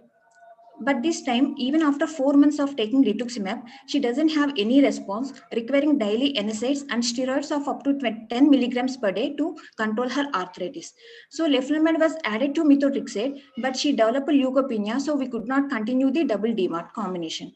So post rituximab 5 months, Because of active arthritis, she was started her second biologic agent, that is anti-TNF, adalimumab, 40 mg subcutaneously every second weekly. After taking 2 doses of Adali, she had a very good response, and her DAS28 ESR has come down from 6.2 to 3.7, and she was able to stop her NSAIDs and steroids were reduced to 5 milligrams. But she could not sustain this response with the further dosing of Adali. So with further next 4 doses, she lost the response with the worsening of arthritis. Next slide. So in March 2019, she received her third biologic, that is tofacitinib 5 milligrams BID along with leflunomide. But again, she had leukopenia with lymphopenia of 650. Because of moderate lymphopenia, we had to reduce her tofa dose from 10 milligrams from 5 milligrams BID to 5 and 10 milligrams alternate day, along with reduction in dose of leflunomide to maintain lymphocyte count of more than 1000. And throughout the disease course, she was given both folic acid as well as folinic acid supplementation to control her leukopenia. And we have evaluated her causes of leukopenia in her. We have done a repeat ANA, which was negative by immunofluorescence, and viral markers are negative, and ultrasound was showing no evidence of organomegaly or any evidence of lymphadenopathy. And she was not on any other medication to explain her leukopenia. From this March 2020, that is after 1 year of tofacitinib, she was clinically better, so steroids were stopped, and leflunomide was also stopped because of fluctuating TLC count. And clinically, as of now, she had no tender or swollen joints. She doesn't have early morning stiffness from the beginning of her illness. But these are her lab parameters from March 2020 to October 2020, where clinically she had no tender or swollen joints, but her inflammatory markers, that is ESR and CRP, are persistently high, and her patient global assessment was at 30 mm constant, and her DAS ESR was showing moderate disease activity. Because of persistent high inflammatory markers, we had done an ultrasound of the joints, MCPs, wrist, knees, and MTB joints to know for any subclinical information, which was showing tenosynovitis in the hands as well as MCP joint synovitis with grade 1 PD signal. And for the past 2 years, when she was on anti-TNF and TOFA, she did not have any infections and did not require any antibiotics, but she persisted to have mild to moderate lymphopenia. Next slide. So this is a timeline of events. So she had a failure of double conventional synthetic DMARDs followed by rituximab. First 2 cycles of rituximab, she had an excellent response and achieved clinical remission. But third cycle of rituximab was failed, and her second biologic, that is anti-TNF, was failed, probably primary failure, and followed by her third biologic DMARD, tofacitinib, with which she had inadequate response because of persistent high inflammatory markers and subclinical inflammation in ultrasound, as well as she persisted to have mild to moderate lymphopenia. Next slide. So these are her lab parameters. So here she started developing leukopenia after her second cycle of rituximab, and the least count was 2,400. And her inflammatory markers are persistently above 60 mm, that is ESR was always above 60 mm, even when she was in clinical remission after her first 2 doses of rituximab. Next slide.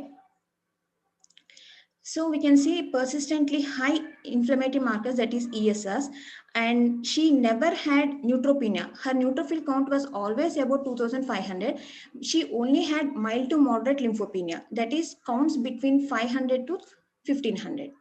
So, and her DAS ESR was showing moderate disease activity as of now. Next slide. So we reviewed the literature to know what's the cause of a refractory rheumatoid arthritis. So as of now, there is no arbitrary definition for refractory rheumatoid arthritis. So they say failure of at least 2 conventional synthetic DMARDs plus failure of at least 2 different biologic agents with a different mechanism of action, that is at least 1 anti-cytokine targeted biologic DMARD, that is either anti-IL-6 or anti-TNF, and 1 cell targeted biologic DMARD, that is either anti-B cell or anti-T cell biologic DMARD failure. Along with that, they should have a active disease, that is DAS28 with DAS28 ESR of moderate or high disease activity and persistently raised inflammatory markers, are unable to taper the glucocorticoid dosage of less than 10 milligrams per day, and signs of active disease either clinically or by ultrasonographically.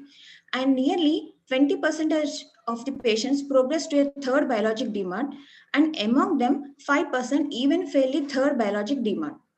And to know what are the causes of refractory rheumatoid arthritis, it can be pharmacokinetic refractory, that is, we are targeting the drug correctly, but because of development of anti-drug antibodies or HACA, there is increased clearance of the drug leading to decreased efficacy. And the other is the non-inflammatory drivers, that is presence of central pain mechanisms like fibromyalgia or presence of secondary degeneration because of damage to the joints can cause increased pain and increased patient global assessment and reduced quality of life. And the third is the incorrect drug targeting. We know that rheumatoid arthritis is a heterogeneous disease, and there can be genetic heterogeneity, clinical heterogeneity, as well as cellular heterogeneity. As of now, we are targeting the drug based on clinical phenotype and clinical decision, but the cellular heterogeneity is different. So they can have B cell predominant disease, but if you target the disease by anti-T cell therapy, there can be failure of the failure to control the disease. And the other scenario is overlap with other auto-inflammatory phenotypes. Some patients with rheumatoid arthritis can have episodic arthritis involving one or two joints with associated skin inflammation and raised leukocytosis and fever. Such patients can respond to colchicine, but such clinical features are not present in our patient. And the third is the FLS-driven persistent inflammation. Here, there can be no signs of systemic inflammation, and even the antibodies can be negative, but the FLS drives the inflammation locally and causes the joint damage. Next slide.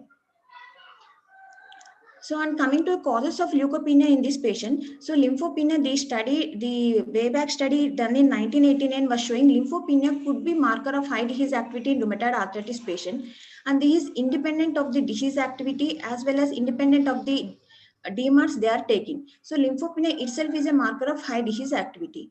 And as of now, we have ESR and CRP as the two most important lab parameters to assess the systemic inflammation and disease activity in rheumatoid arthritis. But these two markers are prone to change with age, gender, renal failure, or with hemoglobin levels. So now two important inflammatory markers are emerging, that is NLR ratio, neutrophil to lymphocyte ratio, and PLR ratio, that is platelet to lymphocyte ratio, which were considered as which showed positive correlation with ultrasound, clinical, as well as lab parameters of disease activity in rheumatoid arthritis. And neutrophil increases as the disease progresses because of increase in GCSF, and lymphocyte count tend to decrease with progression of RA because of dysregulated apoptosis, as well as increased trafficking of lymphocytes from peripheral blood to the site of target organ. So this is the cause for lymphopenia in patients with autoimmune disease. And this NLR and PLR ratio, though they cannot differentiate between patients of moderate and high disease activity, but high NLR and PLR ratio has shown that there is ongoing disease activity in rheumatoid arthritis patients. And coming to drug-induced causes of leukopenia, as of now, my patient is on the drug TOFA and all other conventional synthetic DMARDs are stopped, but still the leukopenia is persisting. And TOFA can also cause transient changes in hemoglobin, neutrophil, and lymphocyte count. And the lymphocyte count initially increases up to 3 months. Later on, they decreases and stabilizes over the next 48 months.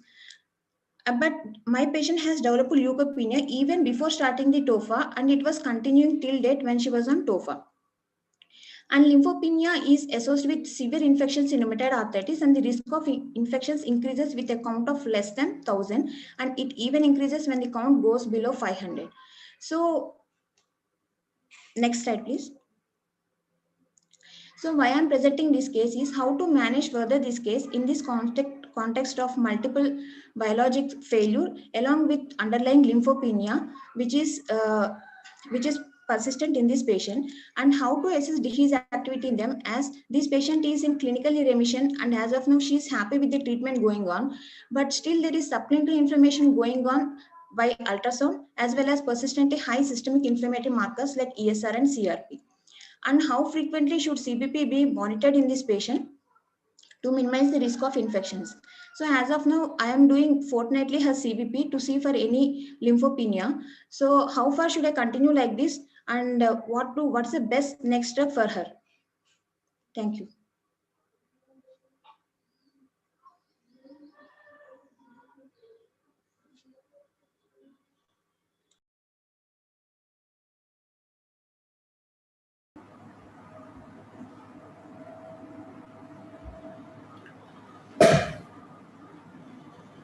So, good afternoon, everyone. I thank the WRF for giving me this opportunity. So, before I begin my case, I'll just give a brief introduction and background to the case. My case shall highlight the need for collaboration between rheumatologists and other specialty so as to provide a patient better care and better clinical outcome.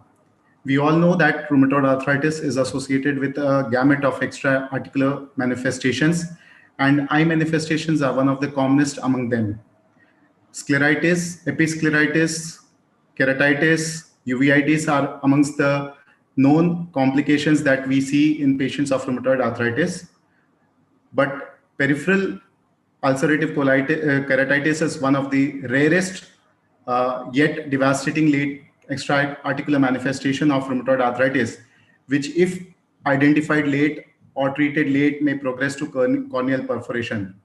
It is usually associated with a very poor visual prognosis. And so the disease presents a very big challenge to the clinicians if not identified early. However, the management shall involve aggressive systemic control of the disease and good surgical intervention to improve the stability of the cornea and prevent perforation. Now, with this background, I start my case. Next slide. So the case involves a 52-year-old lady who presented to the ophthalmologist with history of acute onset dimness of vision in the right eye with pain and photophobia. The ophthalmologist saw her and diagnosed her as a case of peripheral ulcerative keratitis with a small impending corneal perforation.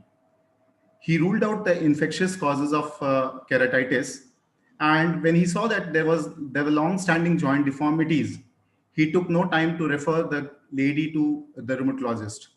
In the meantime, he evaluated her for dry eye, and what he found was the Schirmer test positive in both the eyes with almost 0 score.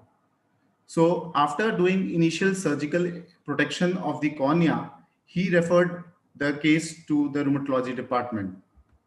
So when the patient came to us and we took the history, we got the history of polyarthritis, which began with pain in both wrists, fingers, and ankles 10 years back, which was associated with an early morning stiffness for more than 1 hour. It used to be getting relieved with medications which the patient used to take from a general practitioner. In the meantime, she consulted orthopedicians who diagnosed her as a case of arthritis, but the patient had a poor follow-up with any of the doctors. In the meantime, the patient was taking over-the-counter drugs and controlling the pain. Throughout these episodes, patient took multiple alternative treatments, but because of the poor relief, the compliance to any of the treatment was poor. So the pain progressed to multiple other joints in the form of elbows and shoulders in 2 years. The patient also gradually developed deformities in the hands. And when the patient presented to us, she had active arthritis in the wrists, the shoulders, and she had neck pain. Next slide. So on clinical examination, we could see the active synovitis in the wrist. There was swelling in the MCP joints. There was subluxation of the MCP joints. And she had classical RA deformities in the form of the Boutonniere deformity. You could see the ulnar deviation of the fingers. There were Z thumb deformity. There was swan neck deformity. So there was evidence of long-standing RA. And at the same time, because the patient had active synovitis and swelling in the wrists and the MCP joint, so we had the patient who had a long-standing RA with active disease. So this was a case of classical RA with joint deformities with active disease. Next slide. So we investigated her with normal CBC. Her ESR was elevated at 95. CRP was very high, 54. Rheumatoid factor was positive. The anti-CCP titer was very high. Her ANA was negative. Viral markers were negative. The baseline LFT, renal functions, blood sugar, and thyroid function tests were normal, and the chest X-ray was normal. So over this blood parameters revealed that this patient had very high disease activity. So the next slide. So our diagnosis was that this patient had a chronic active deforming seropositive rheumatoid arthritis who had a very high disease activity with the clinical, the CDAI score was 56. There was evidence of keratoconjunctivitis sicca, and patient presented with corneal melting as an extra-articular manifestation and as a complication of keratitis. Next slide. So this patient required a very active management. So we started off with injection methylprednisolone pulse therapy in the form of 500 milligrams for the first 3 days. And then we put her on oral prednisolone in a tapering dose. The local eye care was being taken care by the ophthalmologist. At the same time, this patient was put on methotrexate 15 milligram once a week and tablet hydroxychloroquine 200 milligram twice a day. The patient had a good follow-up, and during follow-up, we found that the vision started improving in the right eye, but there was a residual corneal scarring left over the right eye. At the same time, her joint symptoms also improved, but there was some residual pain and the deformities persisted. Next slide. So coming to the pathogenesis of peripheral ulcerative keratitis in rheumatoid arthritis, we know it tends to develop more frequently in the peripheral cornea as against the central avascular cornea because of the dense vasculature of the peripheral cornea, which facilitates the infiltration of the inflammatory cells. The proposed mechanisms are a combination of immune-mediated vasculitis and leading to vascular occlusion. There is severe cirrhosis associated with secondary Sjogren syndrome, and there is leukocyte chemotaxis and release of lysosomal enzymes. There is also an imbalance between the matrix metalloproteinases as well as the tissue inhibitor of matrix metalloproteinases, which leads to inflammation and destruction of the cornea. Next slide. So coming to the prognosis, most of these cases, if not identified early and treated early, will have multiple complications. There could be local complications in the form of loss of vision, perforation, corneal scarring, and cataract. It also indicates towards a high systemic complications in the form of probability of high risk of extraarticular manifestations and high CV events leading to high mortality in the next 5 years. Next slide. So what do we learn from this case? So this case teaches us that combined ophthalmology and rheumatology consultations can save this patient from an impending devastating complication. And so we need to develop a prompt referral system between rheumatology and other disciplines so as to provide a better patient care and good clinical outcome. At the same time, all patients with long-standing rheumatoid arthritis need to be evaluated for extraarticular manifestations. Next slide.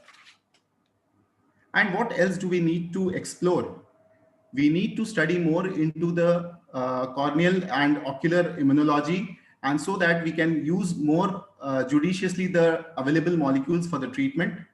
We still have absence of evidence-based treatment recommendations, and so we need to develop recommendations for the immunosuppression and judicious use of biologicals in such cases. We also need to probably develop guidelines regarding routine eye checkup in patients of rheumatoid arthritis so as to have a better patient care. Next slide. So thank you for patient listening.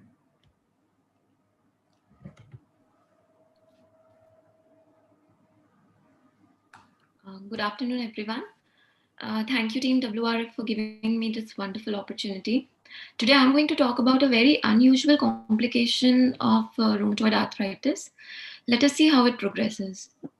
So this is about a 38-year-old female who came from West Bengal with basically chief complaints of swelling of distal part of both upper and lower limb extremities that happened bilaterally for last 1 year. It appeared simultaneously in both the extremities, and it evolved in such a way that the right side got involved more than the left.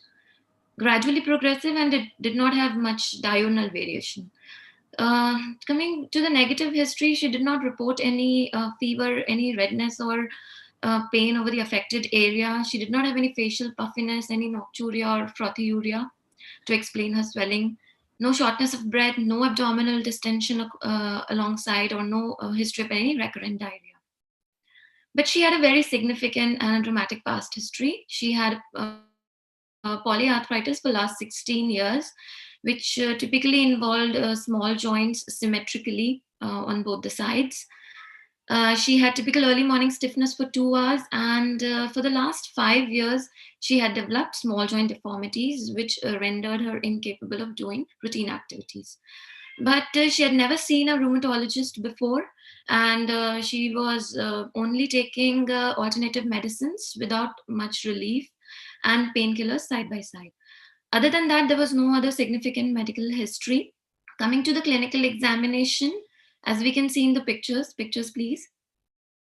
Yeah. So in the pictures, we can see there is a very firm, non-tender, non-pitching edema, which was extending up till the forearm. And there were typical swan neck deformities that can be seen in the pictures. Next picture, please. In this picture, the edema, the nature of edema is clearly visible. Next slide, please.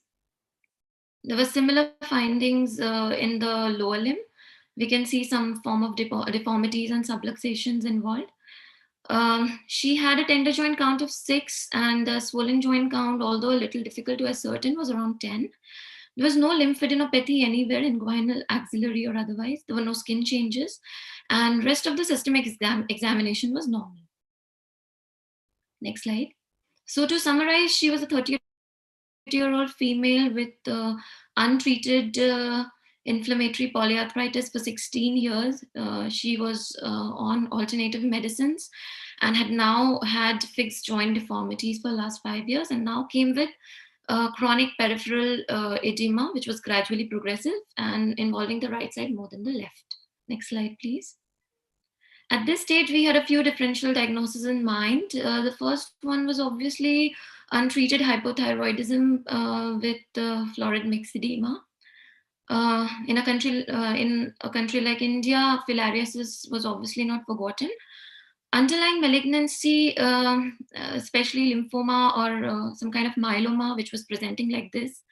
Long-standing nephrotic syndrome, untreated, could be presenting like this.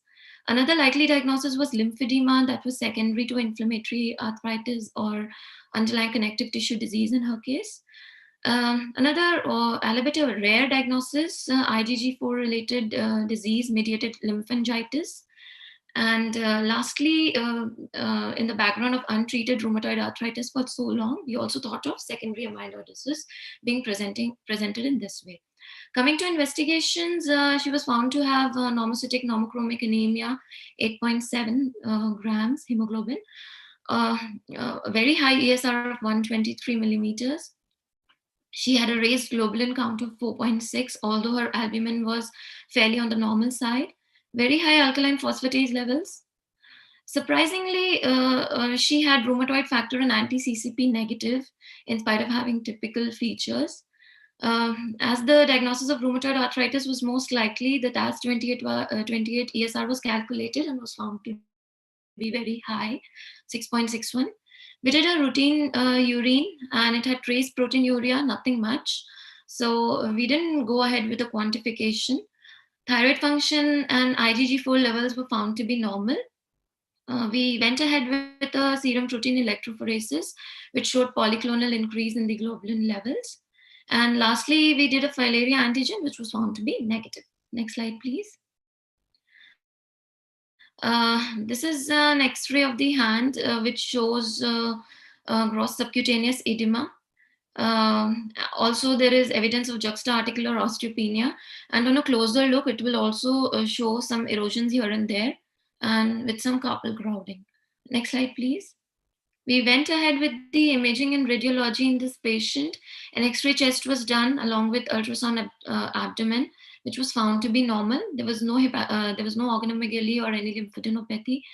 Having the malignancy in mind, and because the right side upper limb swelling was maximally present, so we did a USG and mammography of the breast, which was normal. We went ahead with a venous Doppler of right upper limb, which was found to be normal. Echocardiography was normal. To better ascertain the erosions in the wrist, we did a power Doppler, and power Doppler was suggestive of erosion, synovitis, and Panus formation. As at this stage, we had lymphedema at the topmost priority of differentials. We went ahead with a lymphoscintigraphy, and it showed abnormal lymphatic flow with delayed visualization and all the draining lymph nodes. In fact, the axillary lymph node was in the right side was not visualized until about 4 hours. The final conclusion was given as obstructive lymphedema in the right upper limb and right lower limb, and non-obstructive type in the left upper limb and left lower limb.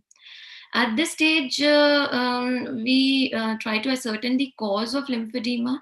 and we decided to go ahead with a biopsy of fat pad biopsy, and it indeed showed eosinophilic amorphous material with few inflammatory cells, and it was positive for amyloid congruent stain. We could not go ahead with polarized microscopy for this, but an immunohistochemistry was done, which was suggestive of AA type amyloid deposit. So the final diagnosis at this stage was, this is a case of seronegative rheumatoid arthritis, which was complicated by secondary amyloidosis and presented with lymphedema, maximally involving the right upper limb. So at this stage, we gave her intramuscular depomedrol, and also started her on oral methotrexate and sulfasalazine therapy along with physiotherapy and exercise.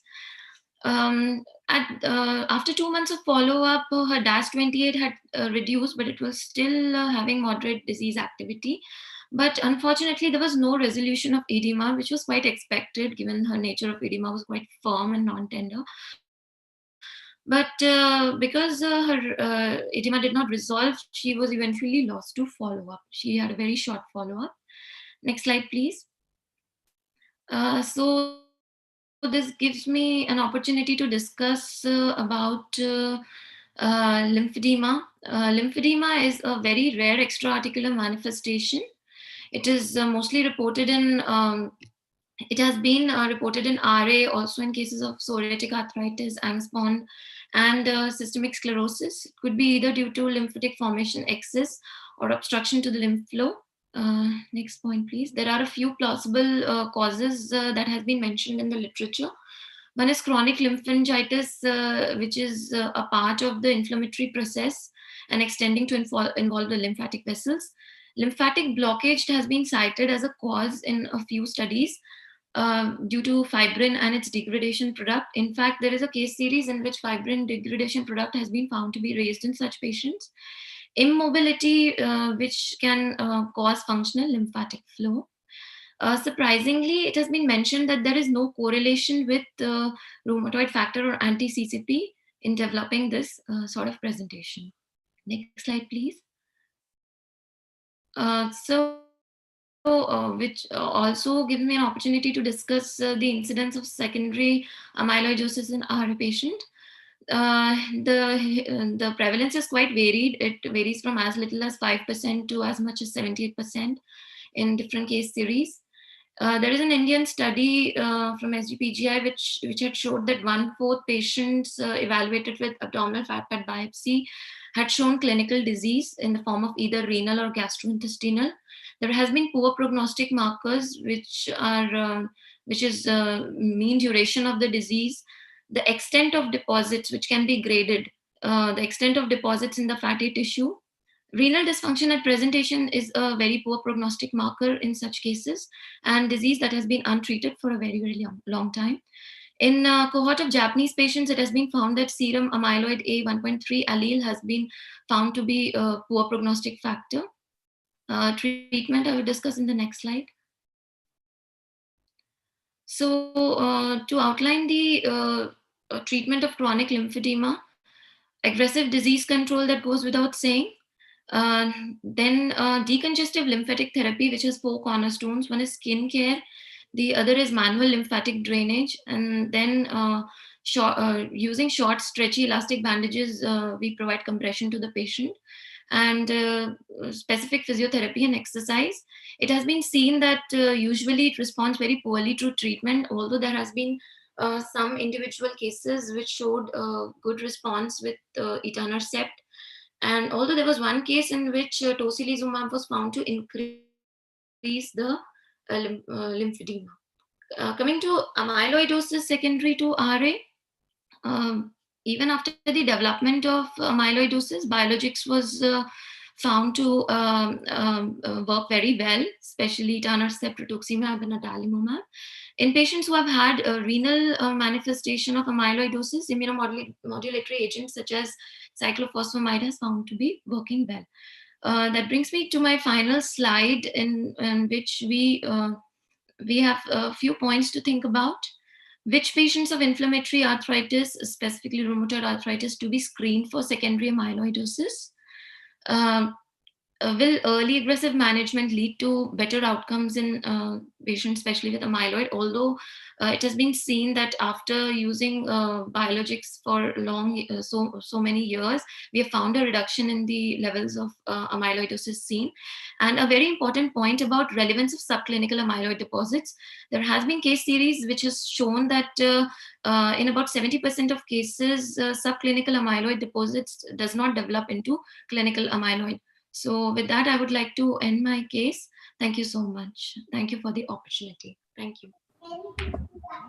I thank all the presenters for the wonderful presentation, and we'll be having a discussion for the next 15 minutes. And I would like Dr. Kavya to come on screen first. We'll be taking questions. So first of all, we have a comment from Dr. Professor Malviya that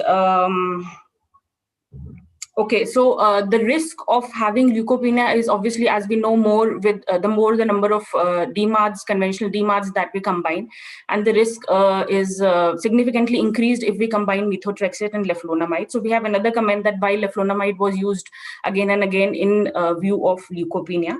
So there is a risk of permanent leukopenia, says Dr. Malviya, in cases of combining methotrexate and leflunomide.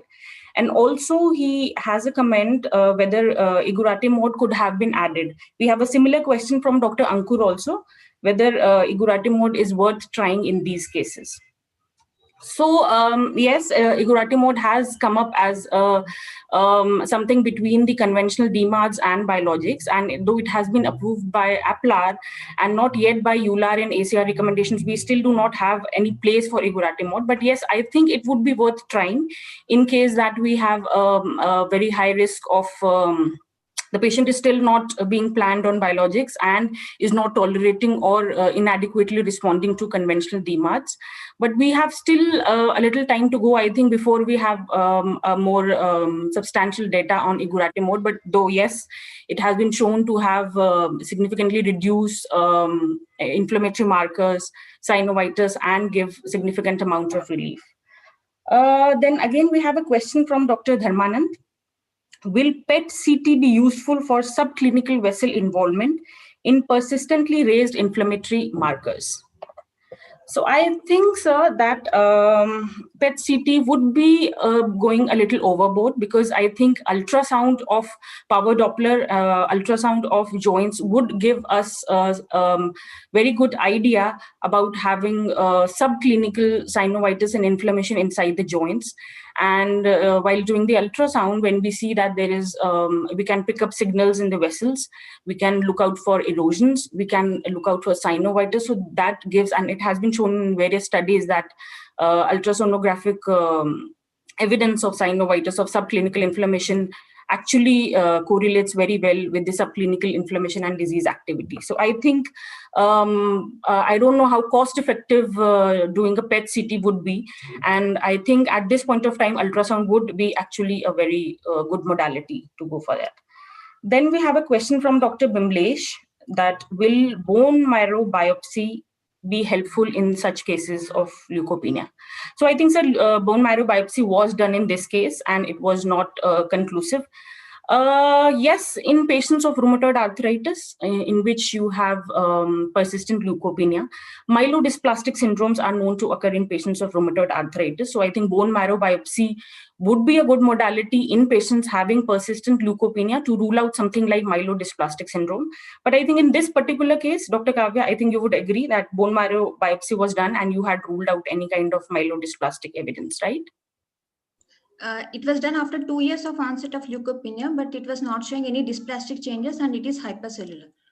Yes, so it was not conclusive and we could not get any etiology out of doing bone marrow biopsy in this case, right? Yes, ma'am.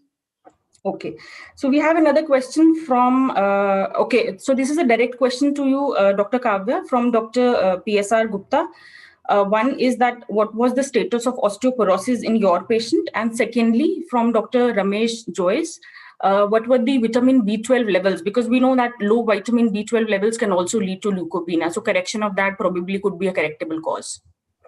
Regarding first question, a BMD scan was done which was showing osteopenia in her as of now. So she was already on bisphosphonate, that is IV zoledronic acid, because of oral intolerance to oral bisphosphonates. And the second question, B12 and folate levels are done twice in this patient, but it was normal. But we are continuing folic acid supplementation in her. And usually I did not find any difference between folinic acid or folic acid supplementation. The counts are the same, whether we give which one. But as of now, she continues to take folic acid. Okay, fair enough. So I think that answers the direct questions.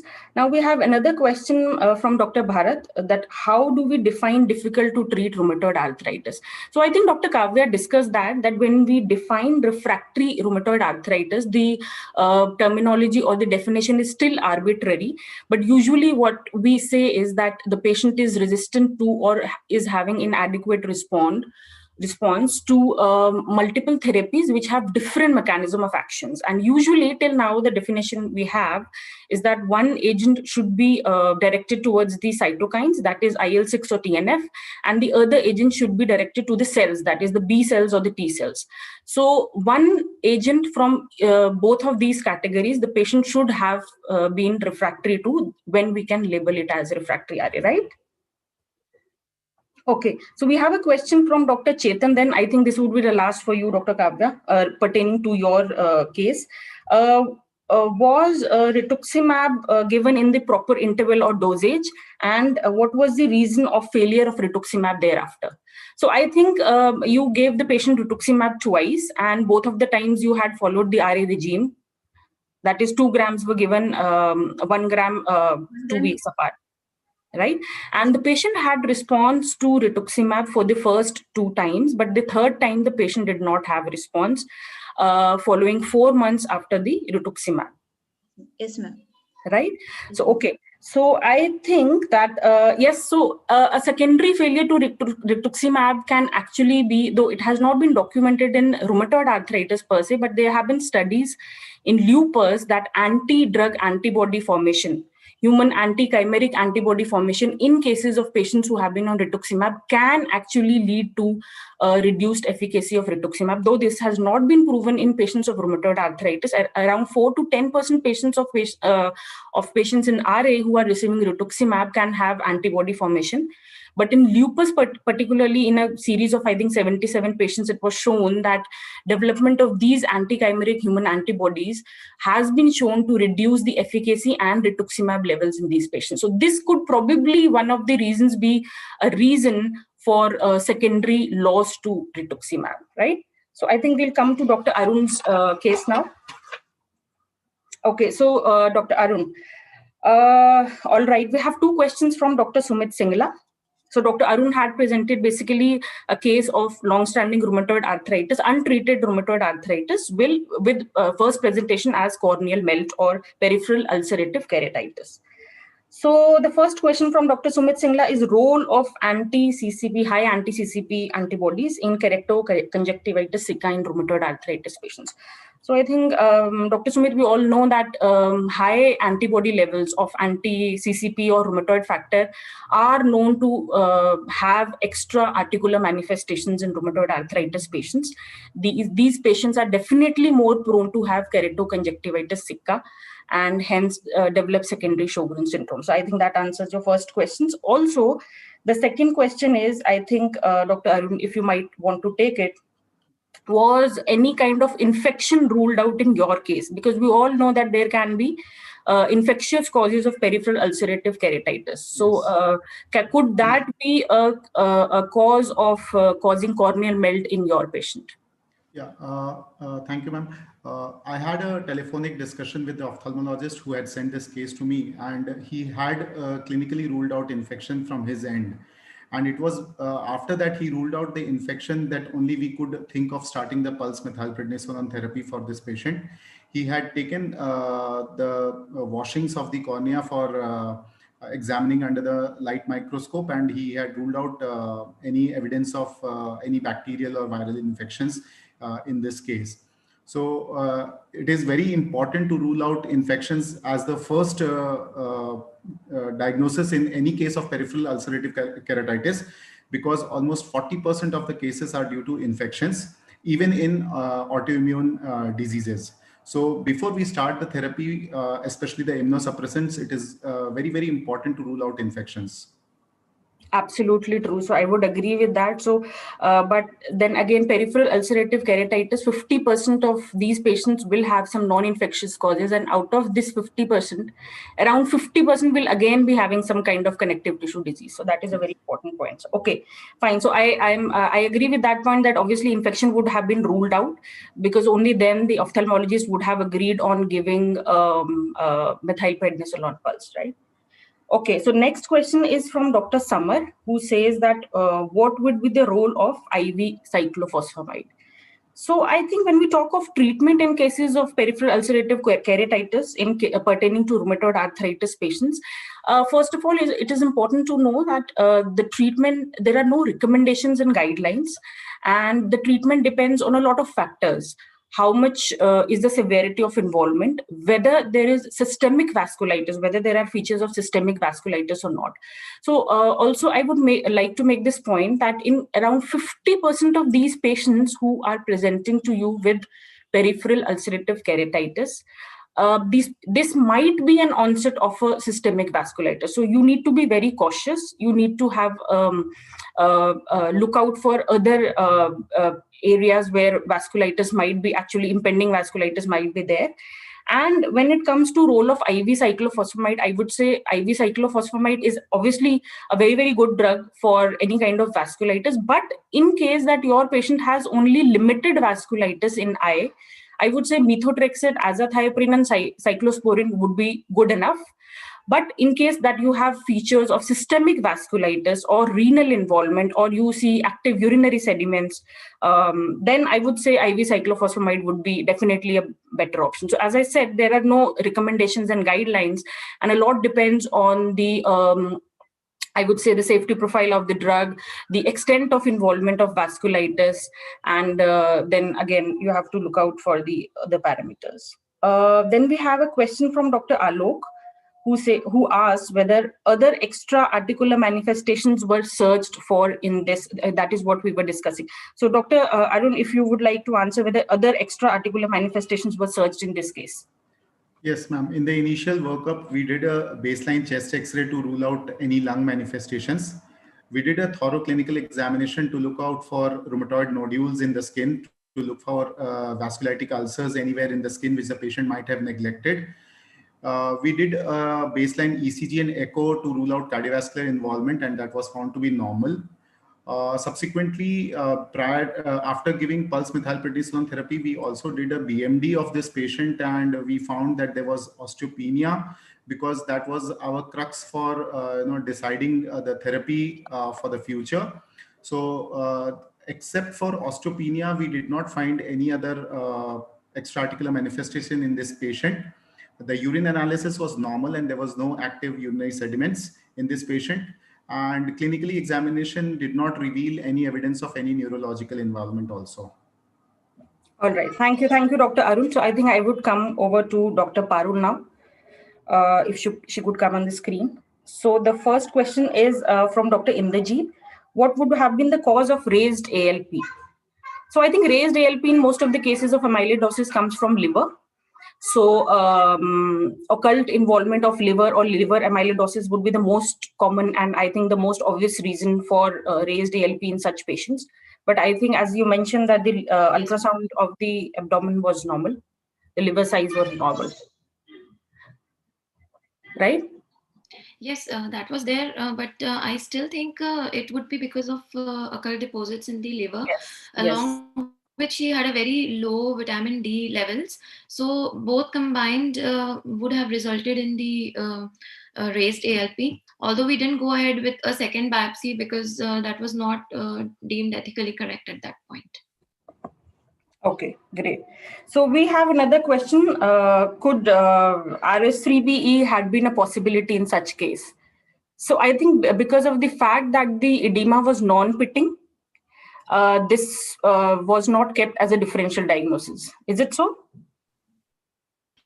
Yeah, absolutely. We still did think about this diagnosis, but it was a very long-standing, without any sort of pitting. It was quite firm on palpation. So we didn't really think about it. And retrospectively, we also gave her some steroids. Usually, if it is RS3PE, it would very promptly resolve on giving steroids. And would have been fitting, yes. So I think Yes, I'll take another question, and rest we can answer in the chat box. Can it be amyloidosis presenting as arthritis rather than seronegative arthritis complicated by amyloidosis? This has been asked by Dr. Ramesh Jois. So I think, sir, this more likely fits into a seronegative arthritis presenting as amyloidosis, because had amyloidosis, first of all, we have a chronic inflammatory state that we can look is going to present into amyloidosis. And secondary, if it would have been amyloidosis leading to arthritis, most of the times it would have been a primary amyloidosis, but we find that there was no monoclonal antibody, right? Monoclonal gammopeptide. Yes, and in fact, immunohistochemistry was suggestive of AA deposit. So yes, that further makes us think that it is secondary. So that makes us think that it is a secondary amyloidosis, and the most pertinent cause that we can think of is a long-standing untreated seronegative arthritis, right? So I think over to Dr. Dharmanan for the next session. Thanks a lot to all the presenters and the audience. Thank you, Dr. Meha, for the wonderful deliberations. Next, we will move on to the next lecture. The topic is treating rheumatoid arthritis to target, with special reference to India. The speaker is none other than Professor Vikas Agarwal, who is a professor of rheumatology and clinical immunology in SGPGI, Lucknow.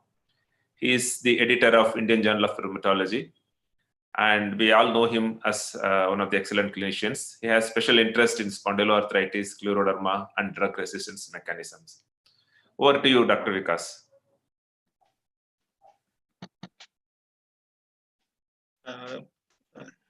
Good afternoon, everyone. Is my screen available to all of you? Yes. Okay. First of all, thanks for the opportunity for asking me to present on this particular topic.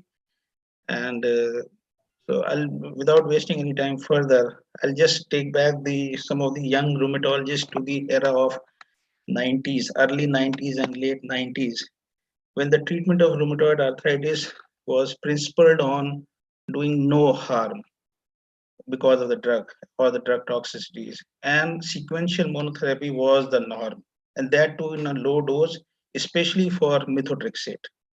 But this changed by the time late 90s were arriving, and the landmark study which changed the concept of this scare of combination of disease modifying drugs was this COBRA trial, which originated from multiple centers in Netherlands, and 155 patients were enrolled, and most of these patients had a disease of less than 2 years of duration with a median of 4 months. And this therapy, for the very first time and very innovatively and very bravely actually compared the efficacy of combination therapy in form of sulfasalazine, low dose of methotrexate, and a very high dose of prednisolone, which was tapered over 28 weeks, versus sulfasalazine. And this landmark study clearly established the fact that the patients who received combination of disease-modifying anti-rheumatic drugs with prednisolone, they did remarkably well in achieving ACR 20 and 50 responses at 1 year as well as at the end of 2 years. Not only that, this study is still being quoted. The efficacy of this a limited period intervention of 6 months actually continue to benefit subjects till 5 years. And very recently, last year, the efficacy of this trial was published in form of decrease in mortality in patients of rheumatoid arthritis in patients who had received combination therapy in the COBRA trial. So clearly, this was a very landmark study establishing that there is no fear to combine the disease-modifying drugs, and one can or should use even a high dose of glucocorticoids to induce remission, especially when the patients are in early phase of their disease. And another study from Finland which came out, actually this started even prior to COBRA trial in 1993, but was published subsequently in 1999, Again, a combination of sulfasalazine, methotrexate, and hydroxychloroquine with prednisolone. Here, the prednisolone dose was low, was compared to monotherapy of sulfasalazine or methotrexate plus minus prednisolone. And again, this highlighted the fact that combination therapy patients achieve a good response. Even for the very first time, it reported that a good number of patients achieved remission. So the take-home message from this study was that combination of DMARD is better and not more hazardous than therapy with a single disease-modifying drug. And if it is being given for a continued or sustained period of time, then the patients continue to have a better outcome. Another landmark study which came out in early phase of 2000 was this BEST study, again from Netherlands. Here they actually divided patient to 4 groups: sequential monotherapy or a step-up combination. Patients started with initial combination therapy with prednisolone, and the 4th group receiving initial combination therapy with infliximab. And this for the very first time showed that patients who received combination therapy with prednisolone or infliximab, they did similar, but better than the patients who received sequential monotherapy or step-up approach to combination disease-modifying drugs. This has been highlighted here in form of the health assessment questionnaires, which improved in the combination group versus the sequential monotherapy or step-up approach, as well as the radiographic progression was much less in the combination group, both with prednisolone or with infliximab.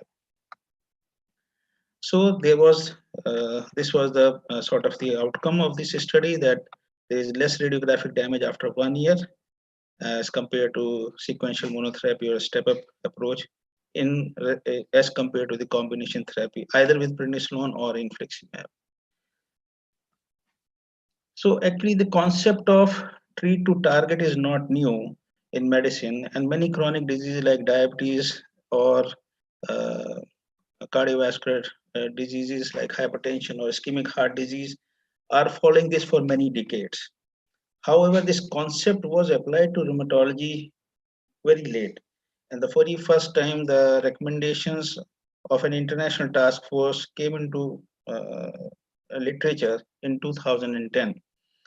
And this only happened because on one hand, we could see that many combination therapies with conventional disease modifying drugs were actually were reporting superior results. And in addition, a lot of biologic agents had come into force by the time. Infliximab and etanercept had shown that even patients who had got established rheumatoid arthritis, they now show a very good response after treatment with these biologics.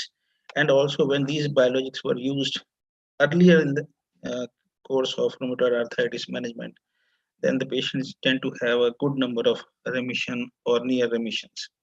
So based on this, this group convened together and formulated certain principles for treat to target in 2010, which were revised in 2014. In 2010, most of the recommendations were based on expert opinion and not hardcore evidence as far as literature is concerned. But by the time 2014 arrived, there were a lot of evidences available for most of the recommendations. So these were revised in 2014. So the basic principle remains of this treat to target was that treatment of rheumatoid must be based on a shared decision between patient and the rheumatologist. And the primary goal is to maximize the long-term health-related quality of life by controlling these symptoms, preventing the structural damage, normalizing the physical function so that patient is able to participate in social and work-related activities. And these could be achieved by abrogating the inflammation, which is the key to failure of therapies or key pathogenic event which is causing damage to the joint in these patients. Also, this treatment to target can be measured by certain optimized outcomes which are available, which are reliable, and which has shown consistency in various clinical trials prior to that.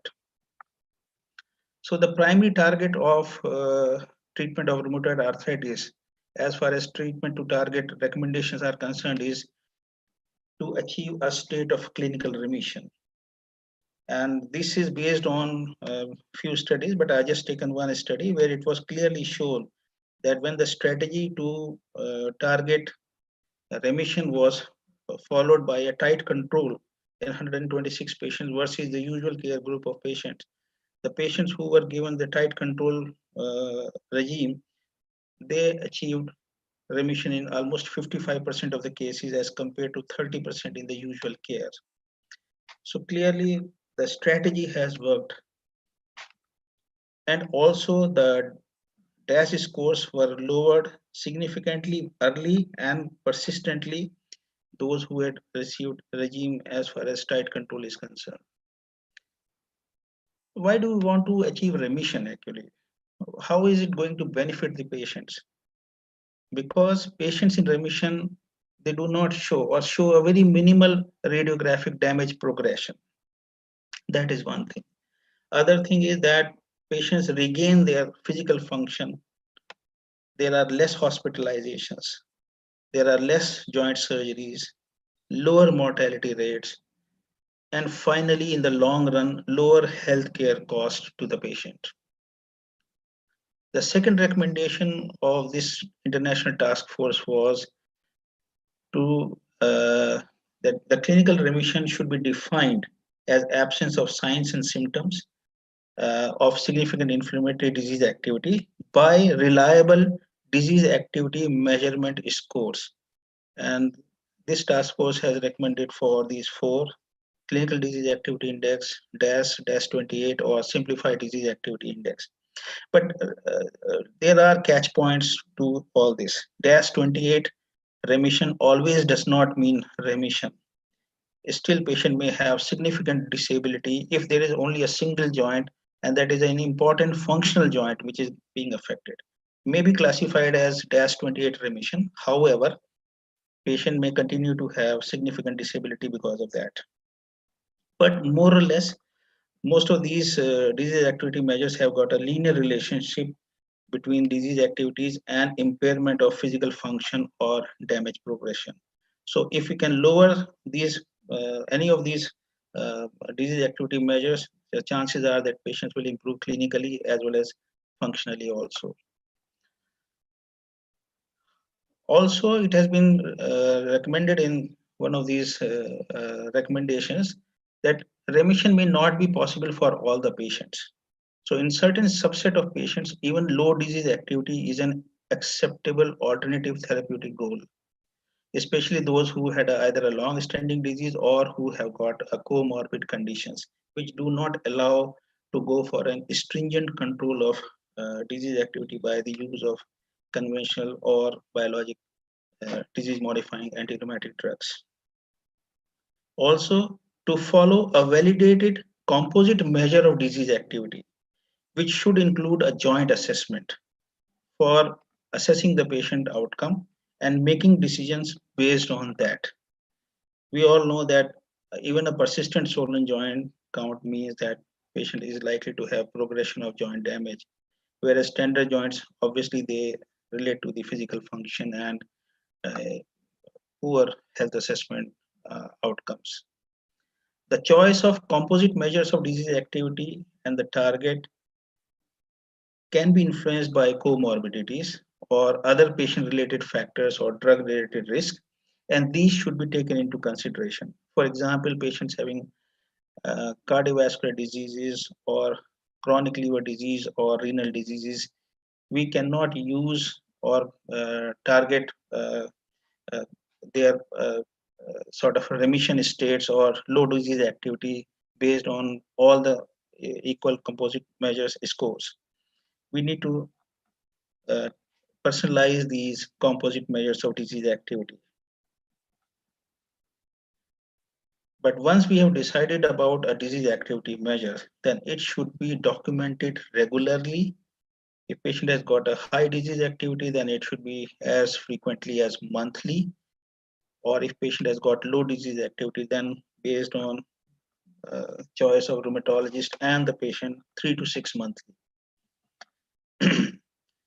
We also need to continue to monitor the structural changes and functional impairment of the patient. Now, here is a catch point. Structural changes, it's not very clear, should be done by routine radiographs or newer imaging modalities like ultrasound or MRI. Probably this, maybe future guidelines will make it much more clear when the evidences are available.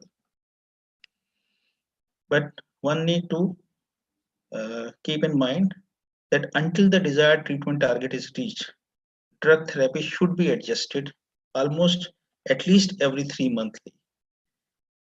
And once the desired treatment is achieved, it should be maintained for the remaining course of the disease. Here, another catch point is that we do not know when to step down the disease modifying drugs. What should be the ideal regime? It's not very clear. And lastly, in all these decisions regarding disease activity measures, drug therapies, rheumatologists should involve the patient so that they in combination, in consensus, set the target for the patient and the strategy to reach this target. Say, suppose there is a patient who can afford, we can even try out with biologic DMARDs. But in poor patients, obviously, this drug is not to be used because of cost constraint or cannot be used. So all these considerations need to be taken into concern while setting the target. So this is the flow diagram which has been proposed by this paper. Once a patient of active RA is there, the target is set after discussion with the patient, and a therapy is adapted so that to monitor disease activity, considering the comorbidities and other patient factors. And if patient achieve remission, then this is continued, or if there is a loss of this state, then the therapy is adjusted accordingly. However, in other condition, when the patient cannot be targeted for remission, then he or she can be targeted for low disease activity, and again, patient needs to be monitored using a composite measure of disease activity every 1 to 3 months. And once patient achieves the low disease by whatever regime is being targeted, he should be maintained in that state for a long period of time. But what is the Indian scenario? What we are talking is right from the West. I'll just briefly highlight few shortcomings in our Indian perspective. This is a paper from Mumbai from Dr. V.R. Joshi group, and he reported that there is a good going lag time between the disease onset and first visit to a tertiary rheumatology center by patients with rheumatoid arthritis. And this median delay is of around 24 months. So the golden opportunity for treatment is lost, and by the time patient is reaching the rheumatologist, joints are far advanced and may be damaged. So this is the real concern for all of us, to make early diagnosis, and patients should be made aware so that they can reach the rheumatologist early. Also, there is a delay in seeking medical help in patients with rheumatoid arthritis. And as per the patients, they said that there is a delay in the referral, reaching the diagnosis and treatment initiation by the healthcare system, which is the sort of culprit in causing the delay in diagnosis. Other report has suggested that, this is from Professor Malviya's paper, that treatment of RA in India is suboptimal for most of the patients. Only 1/3 of the patients are seen by a rheumatologist, and most of the other patients are treated by all kind of practitioners, including alternative medicine practitioners as well.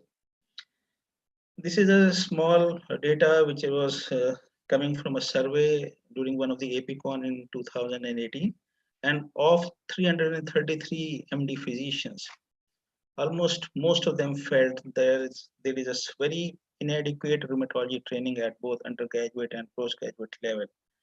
And most of them felt that they need a further training or sensitization in rheumatology.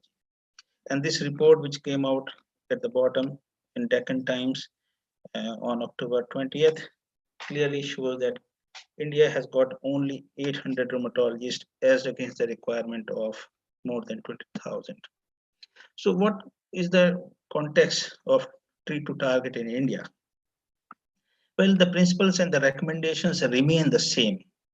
However, following points need to be kept in mind while deciding about treat to target approach. We need to understand that our patient should understand the disease and need for long-term therapy. The rheumatologist also need to understand the cost constraint of the patient for drugs as well as investigations and other things. Also, most of our clinics are overcrowded. So whether we can give enough time to the patient and can ask them to come for frequent follow-up visits, which probably may not be feasible for most of the rheumatologists. Whether patient has got access to healthcare system or a rheumatology center, because there are many states in this country where even not a single rheumatologist is there. Already established disease or deforming disease is there, then we have to be realistic in setting the goals or targets. We need to be much more proactive in making patients for the need of to understand the need for compliance to treatment, because it's going to be a lifelong treatment, and most of our patients tend to fall out of line and they go to the alternative medical practitioners and cause more damage to their health. Then we need to consider, because India has got a very high rate of infections and comorbidities or environmental pollution, so one need to take into consideration that also. Also, because of social reasons, personal preference, or logistics in rural background, most of the patients probably may not opt for a parenteral form of treatment and will look for something oral. And also, most of our patients do not have any kind of health insurance coverage, so we are limited by cost of drugs. But even then, I will briefly point out few landmark studies just to emphasize my point that we do not need biologics or costly treatment for treating our patients, even with treat to target approach. And for this, I'll take this help of this tier study design, where the step up from oral methotrexate to triple drug or a biologic etanercept was considered, and it was seen that combination and the etanercept performed equally well at the end of 102 weeks. So clearly, combination therapy performs as good as a biologic at a very fraction of the cost of the treatment of biologics. Also, C4 study has clearly shown, and even here also, that even monotherapy with methotrexate can achieve a good response in a good number of patients. So these patients can be maintained on methotrexate alone. If somehow patients do not tolerate methotrexate or require a high dose, then these patients can be switched over to a parenteral form, especially subcutaneous form, where the bioavailability of methotrexate is high. And it has been shown that patients who were switched over from oral to parenteral form, they had a good response. Also, patients who do not respond adequately to methotrexate, they can be offered a combination of single or a combination of multiple disease-modifying anti-rheumatic drugs. And it has been reported in this particular paper that a combination of 3 drugs, methotrexate, hydroxychloroquine, and sulfasalazine, most of the patients can achieve a good response as compared to those who were on methotrexate alone and were not doing well. This is a list of various studies where a lot of biologics have been added to patients who had got inadequate response to methotrexate. But I've just highlighted one form where a combination of disease-modifying anti-rheumatic drugs could also achieve a very good response in patients who do not respond to methotrexate alone.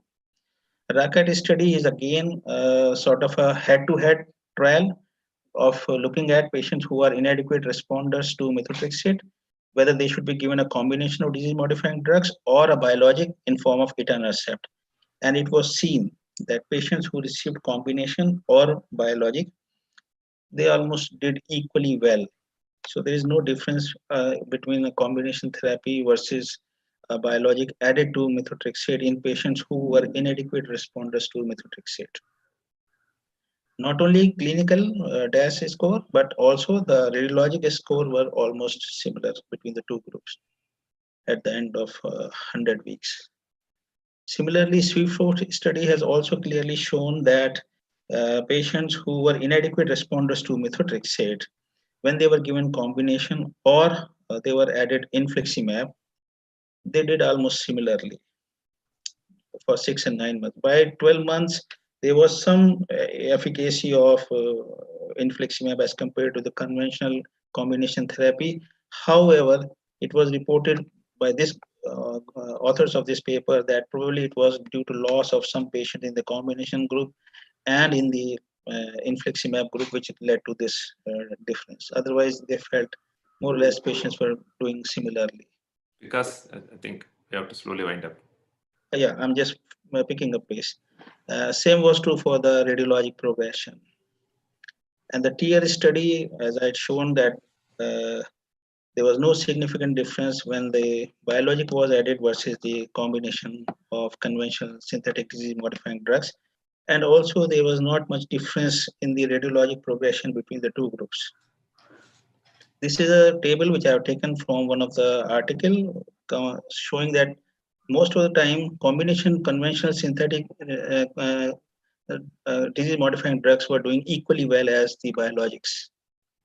So the summary is that there will be patients who will do very well with methotrexate monotherapy. So when we should give them a chance. Those who do not tolerate can be given a trial of subcutaneous methotrexate. And once patient has got inadequate response to methotrexate, they can be given a trial of combination disease modifying drugs or a biologic. In Indian setting, maybe a combination of conventional synthetic disease modifying drugs is much more important. So this is the slide which remains the same as has been proposed by the international task force. That when you see a patient, you identify the target for the individual patient in form of DAS28 or whatever you wish to, and give set the target in the time frame, monitor regularly, and if patient achieve their target, fine. If no, then you keep changing the therapy sequentially or serially or additively so that you achieve the target. So with this, I will thank the people for listening to this presentation of mine. And if there are any questions, comment or suggestions, everybody is more than welcome. Thank you. Thank you, Dr. Vikas, for a very detailed presentation and a wonderful disposition. And I'll take a couple of questions. I'll synthesize few questions. Most of the people are interested in after how many years or months after complete remission you would like to reduce the dose of the medications. This is the common questions from 2-3 listeners. Yeah, actually, this is a question even for me also, but nobody knows the answer actually. Maybe people who are senior enough and who has got enough experience, maybe if Professor Malviya is listening, he can better answer this. But as far as this international task force recommendations are concerned, you should maintain remission for at least 6 months before starting decreasing the drugs one by one. Good. And rituximab being one of the cheap choices or economic choices in India as a second line biological drug. But would you consider it due to COVID epidemics, in the scenario of COVID epidemics? If you really ask me about COVID and our practice of rheumatology, I think initially we were scared for the initial 3 months and we were actually withholding or delaying the injections. But over last 6 months, whatever experience we have gained out here in SGPGI, we are a COVID center and we have got almost more than 250 beds of COVID, and we all have done our duties in COVID ICU. And so we had enough exposure to the patients. What we realized that there is no need to cut down on any kind of immunosuppression, be it rituximab or be it even cyclophosphamide for that matter. And we have not found any significant adverse or severity of COVID or other infections in last couple of months. Thank you very much. Thank you very much for the talk. And I think for want of time, I will move on. And if you find any other questions in the chat box, I think you can answer them. Because thank you. So now we'll move on to the last but not the least most interesting session. Dr. Gayatri from Pune is going to present her most challenging case. Over to you, Gayatri. Thank you, sir. Thank you for introducing me. I would like to thank organizers for giving me this opportunity. A very good afternoon to everybody. Can we start the slides, please? Yes, so I'm going to present this case from BJ Medical College and Sassoon General Hospital, which is a government institute in Pune. So yes, we had this 18-year-old male who presented to us with loose stools, abdominal pain associated with low-grade fever of 4 weeks duration. He also had underlying cognitive dysfunction, so he was labeled as mental retardation, and he also had underlying seizure disorder for which he was put on risperidone and carbamazepine. When he came to us, he had anemia, he had anasarca in the form of ascites, and clinically he also had pleural effusion. So his labs revealed anemia with low albumin status. At this point, his urine routine was normal. Hence, because of the abdominal symptoms, his USG abdomen was done, which showed dilated bowel loops. Hence, CT abdomen was done by treating physicians. So it showed typical target sign. I have the images later. Hence, gastroenterologists were involved. He did colonoscopy and biopsy was done, which was suggestive of necrotizing enterocolitis with evidence of vasculitis. Further workup was done. The usual triple H, HIV, HBS, HCV were negative, but his CMV DNA he had more than 1 lakh copies of CMV DNA. So he was treated with ganciclovir. His loose stools and abdominal pain did improve, but his anasarca did persist. So he was further evaluated and autoimmune workup was done by gastroenterologist. His ANA was strong positive. It was 1:320 in the speckled pattern, and his ENA was positive for SMRNP. I don't have the titer. So at this time, he was labeled as necrotizing enterocolitis with ANA positivity. He was not really fulfilling the SLIC criteria.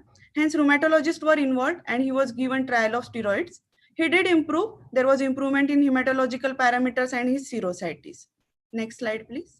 So this is the imaging which shows bilateral pleural effusion, which is right more than left. And as you can see on the CT abdomen, there is typical target sign, which is suggestive of enterocolitis.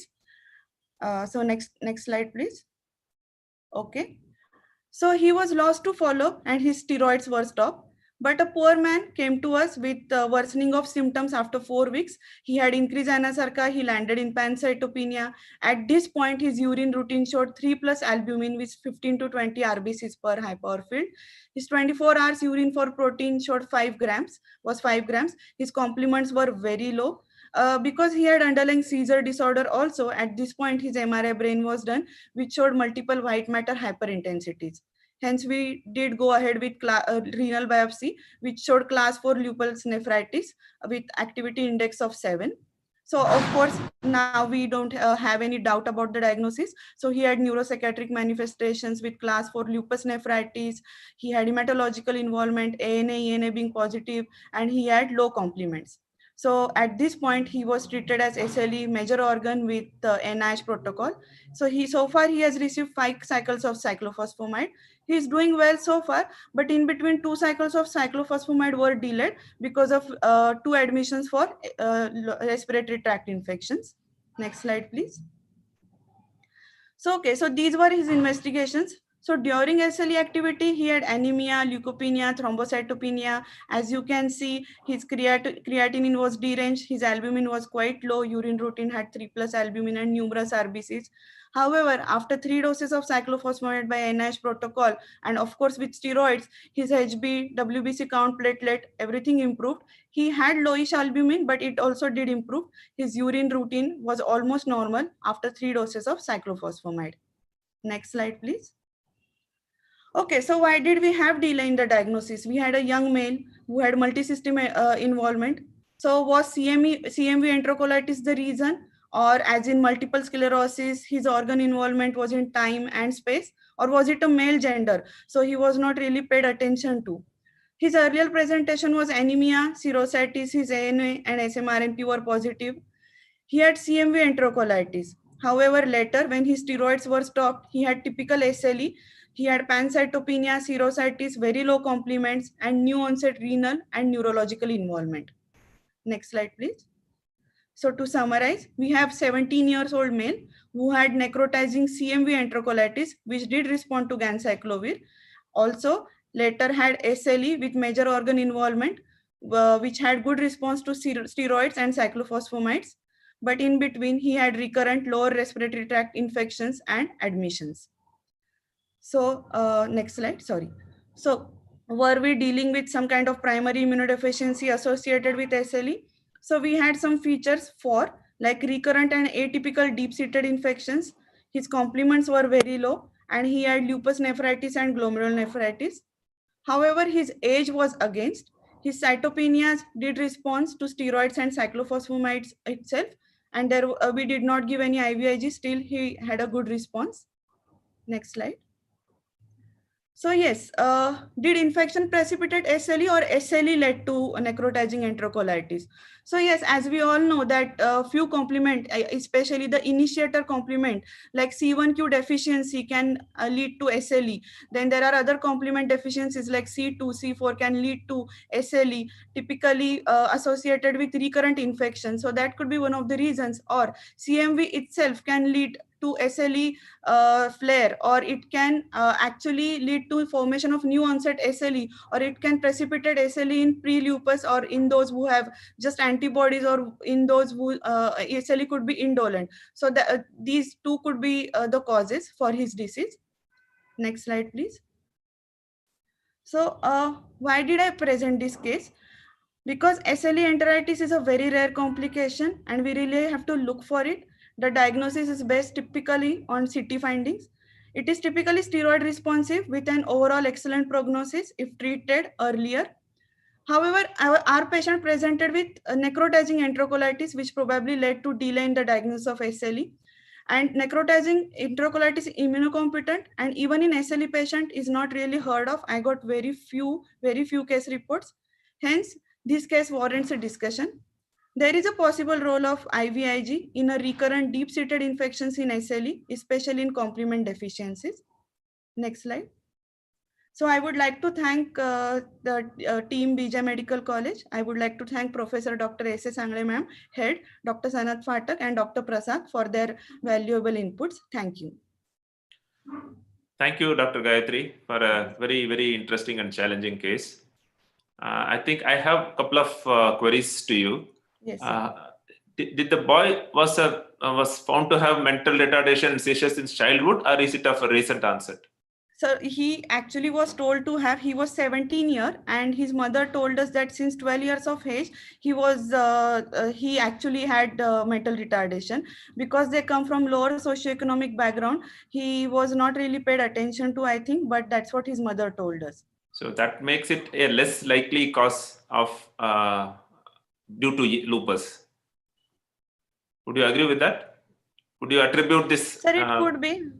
Yeah. Yes, sir. He could be having mental retardation, but the seizures probably were due to SLE. And do you think any of the drugs could have contributed to his developing lupus?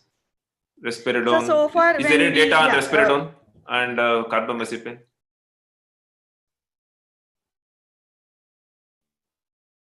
You hear me? Carbamazepine can. Oh yeah, I can hear you. Hello, sir. Yeah. Sir, carbamazepine can lead to, but this kind of infection, necrotizing enterocolitis, usually drug-induced lupus will not have so much of renal involvement and neurological involvement. Yes. So I don't think the drugs were the culprit. That's a good point. Did the neurological symptoms improve? His seizures did improve. His mental retardation is not obviously has improved, but his seizures, he has not had seizures. He's on anti-epileptics, but he was on anti-epileptics before also. But after our NIH protocol, he did not have seizures further. Yeah. There is one question from Dr. Durvesh. Why was CMV DNA done? What was the suspicion Where was the suspicion? Sorry, sir. And there was a question from Dr. Durvesh. He was questioning, Yes, why was CMV DNA done? Okay. Why did the That's a gastroenterologist nice- suspect? Actually, he had necrotizing enterocolitis, and that's a very it's an organ-threatening thing, obviously. So the initial workup was done by a treating physicians team and gastroenterologist, and they feel that CMV is the leading cause, one of the leading causes in necrotizing enterocolitis, especially associated vasculitis.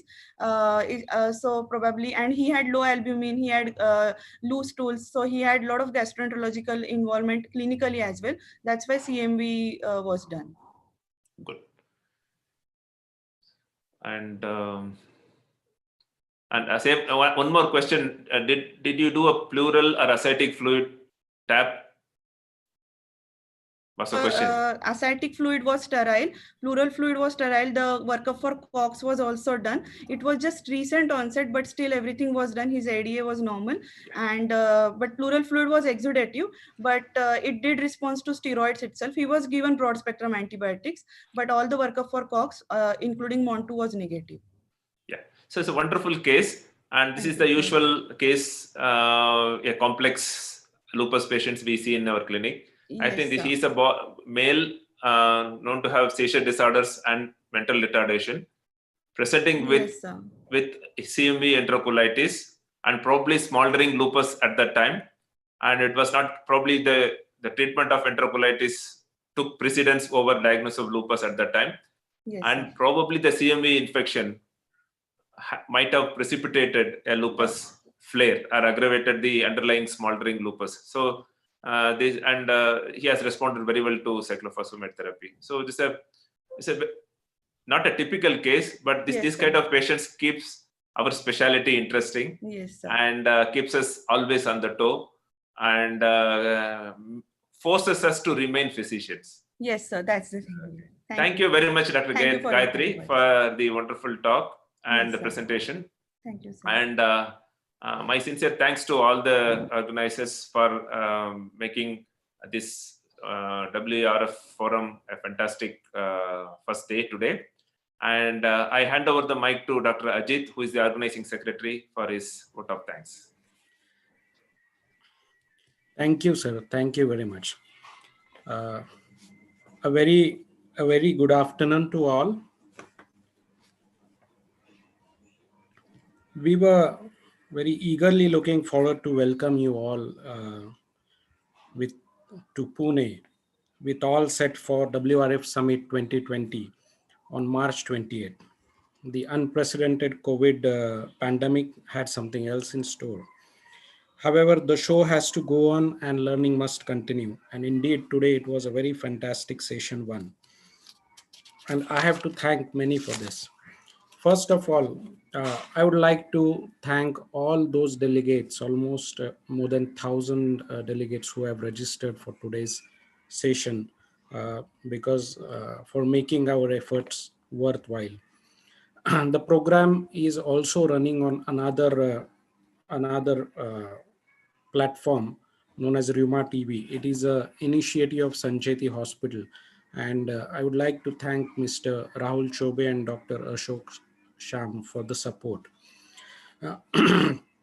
Thank you, Professor Chris Edwards and Professor Vikas Agarwal for those fantastic talks, and all the young dynamic rheumatologists who have shared their experiences, and our moderators, Dr. Dharmanand, Dr. Raj Kiran, and Dr. Meha for the engrossing discussions we had today.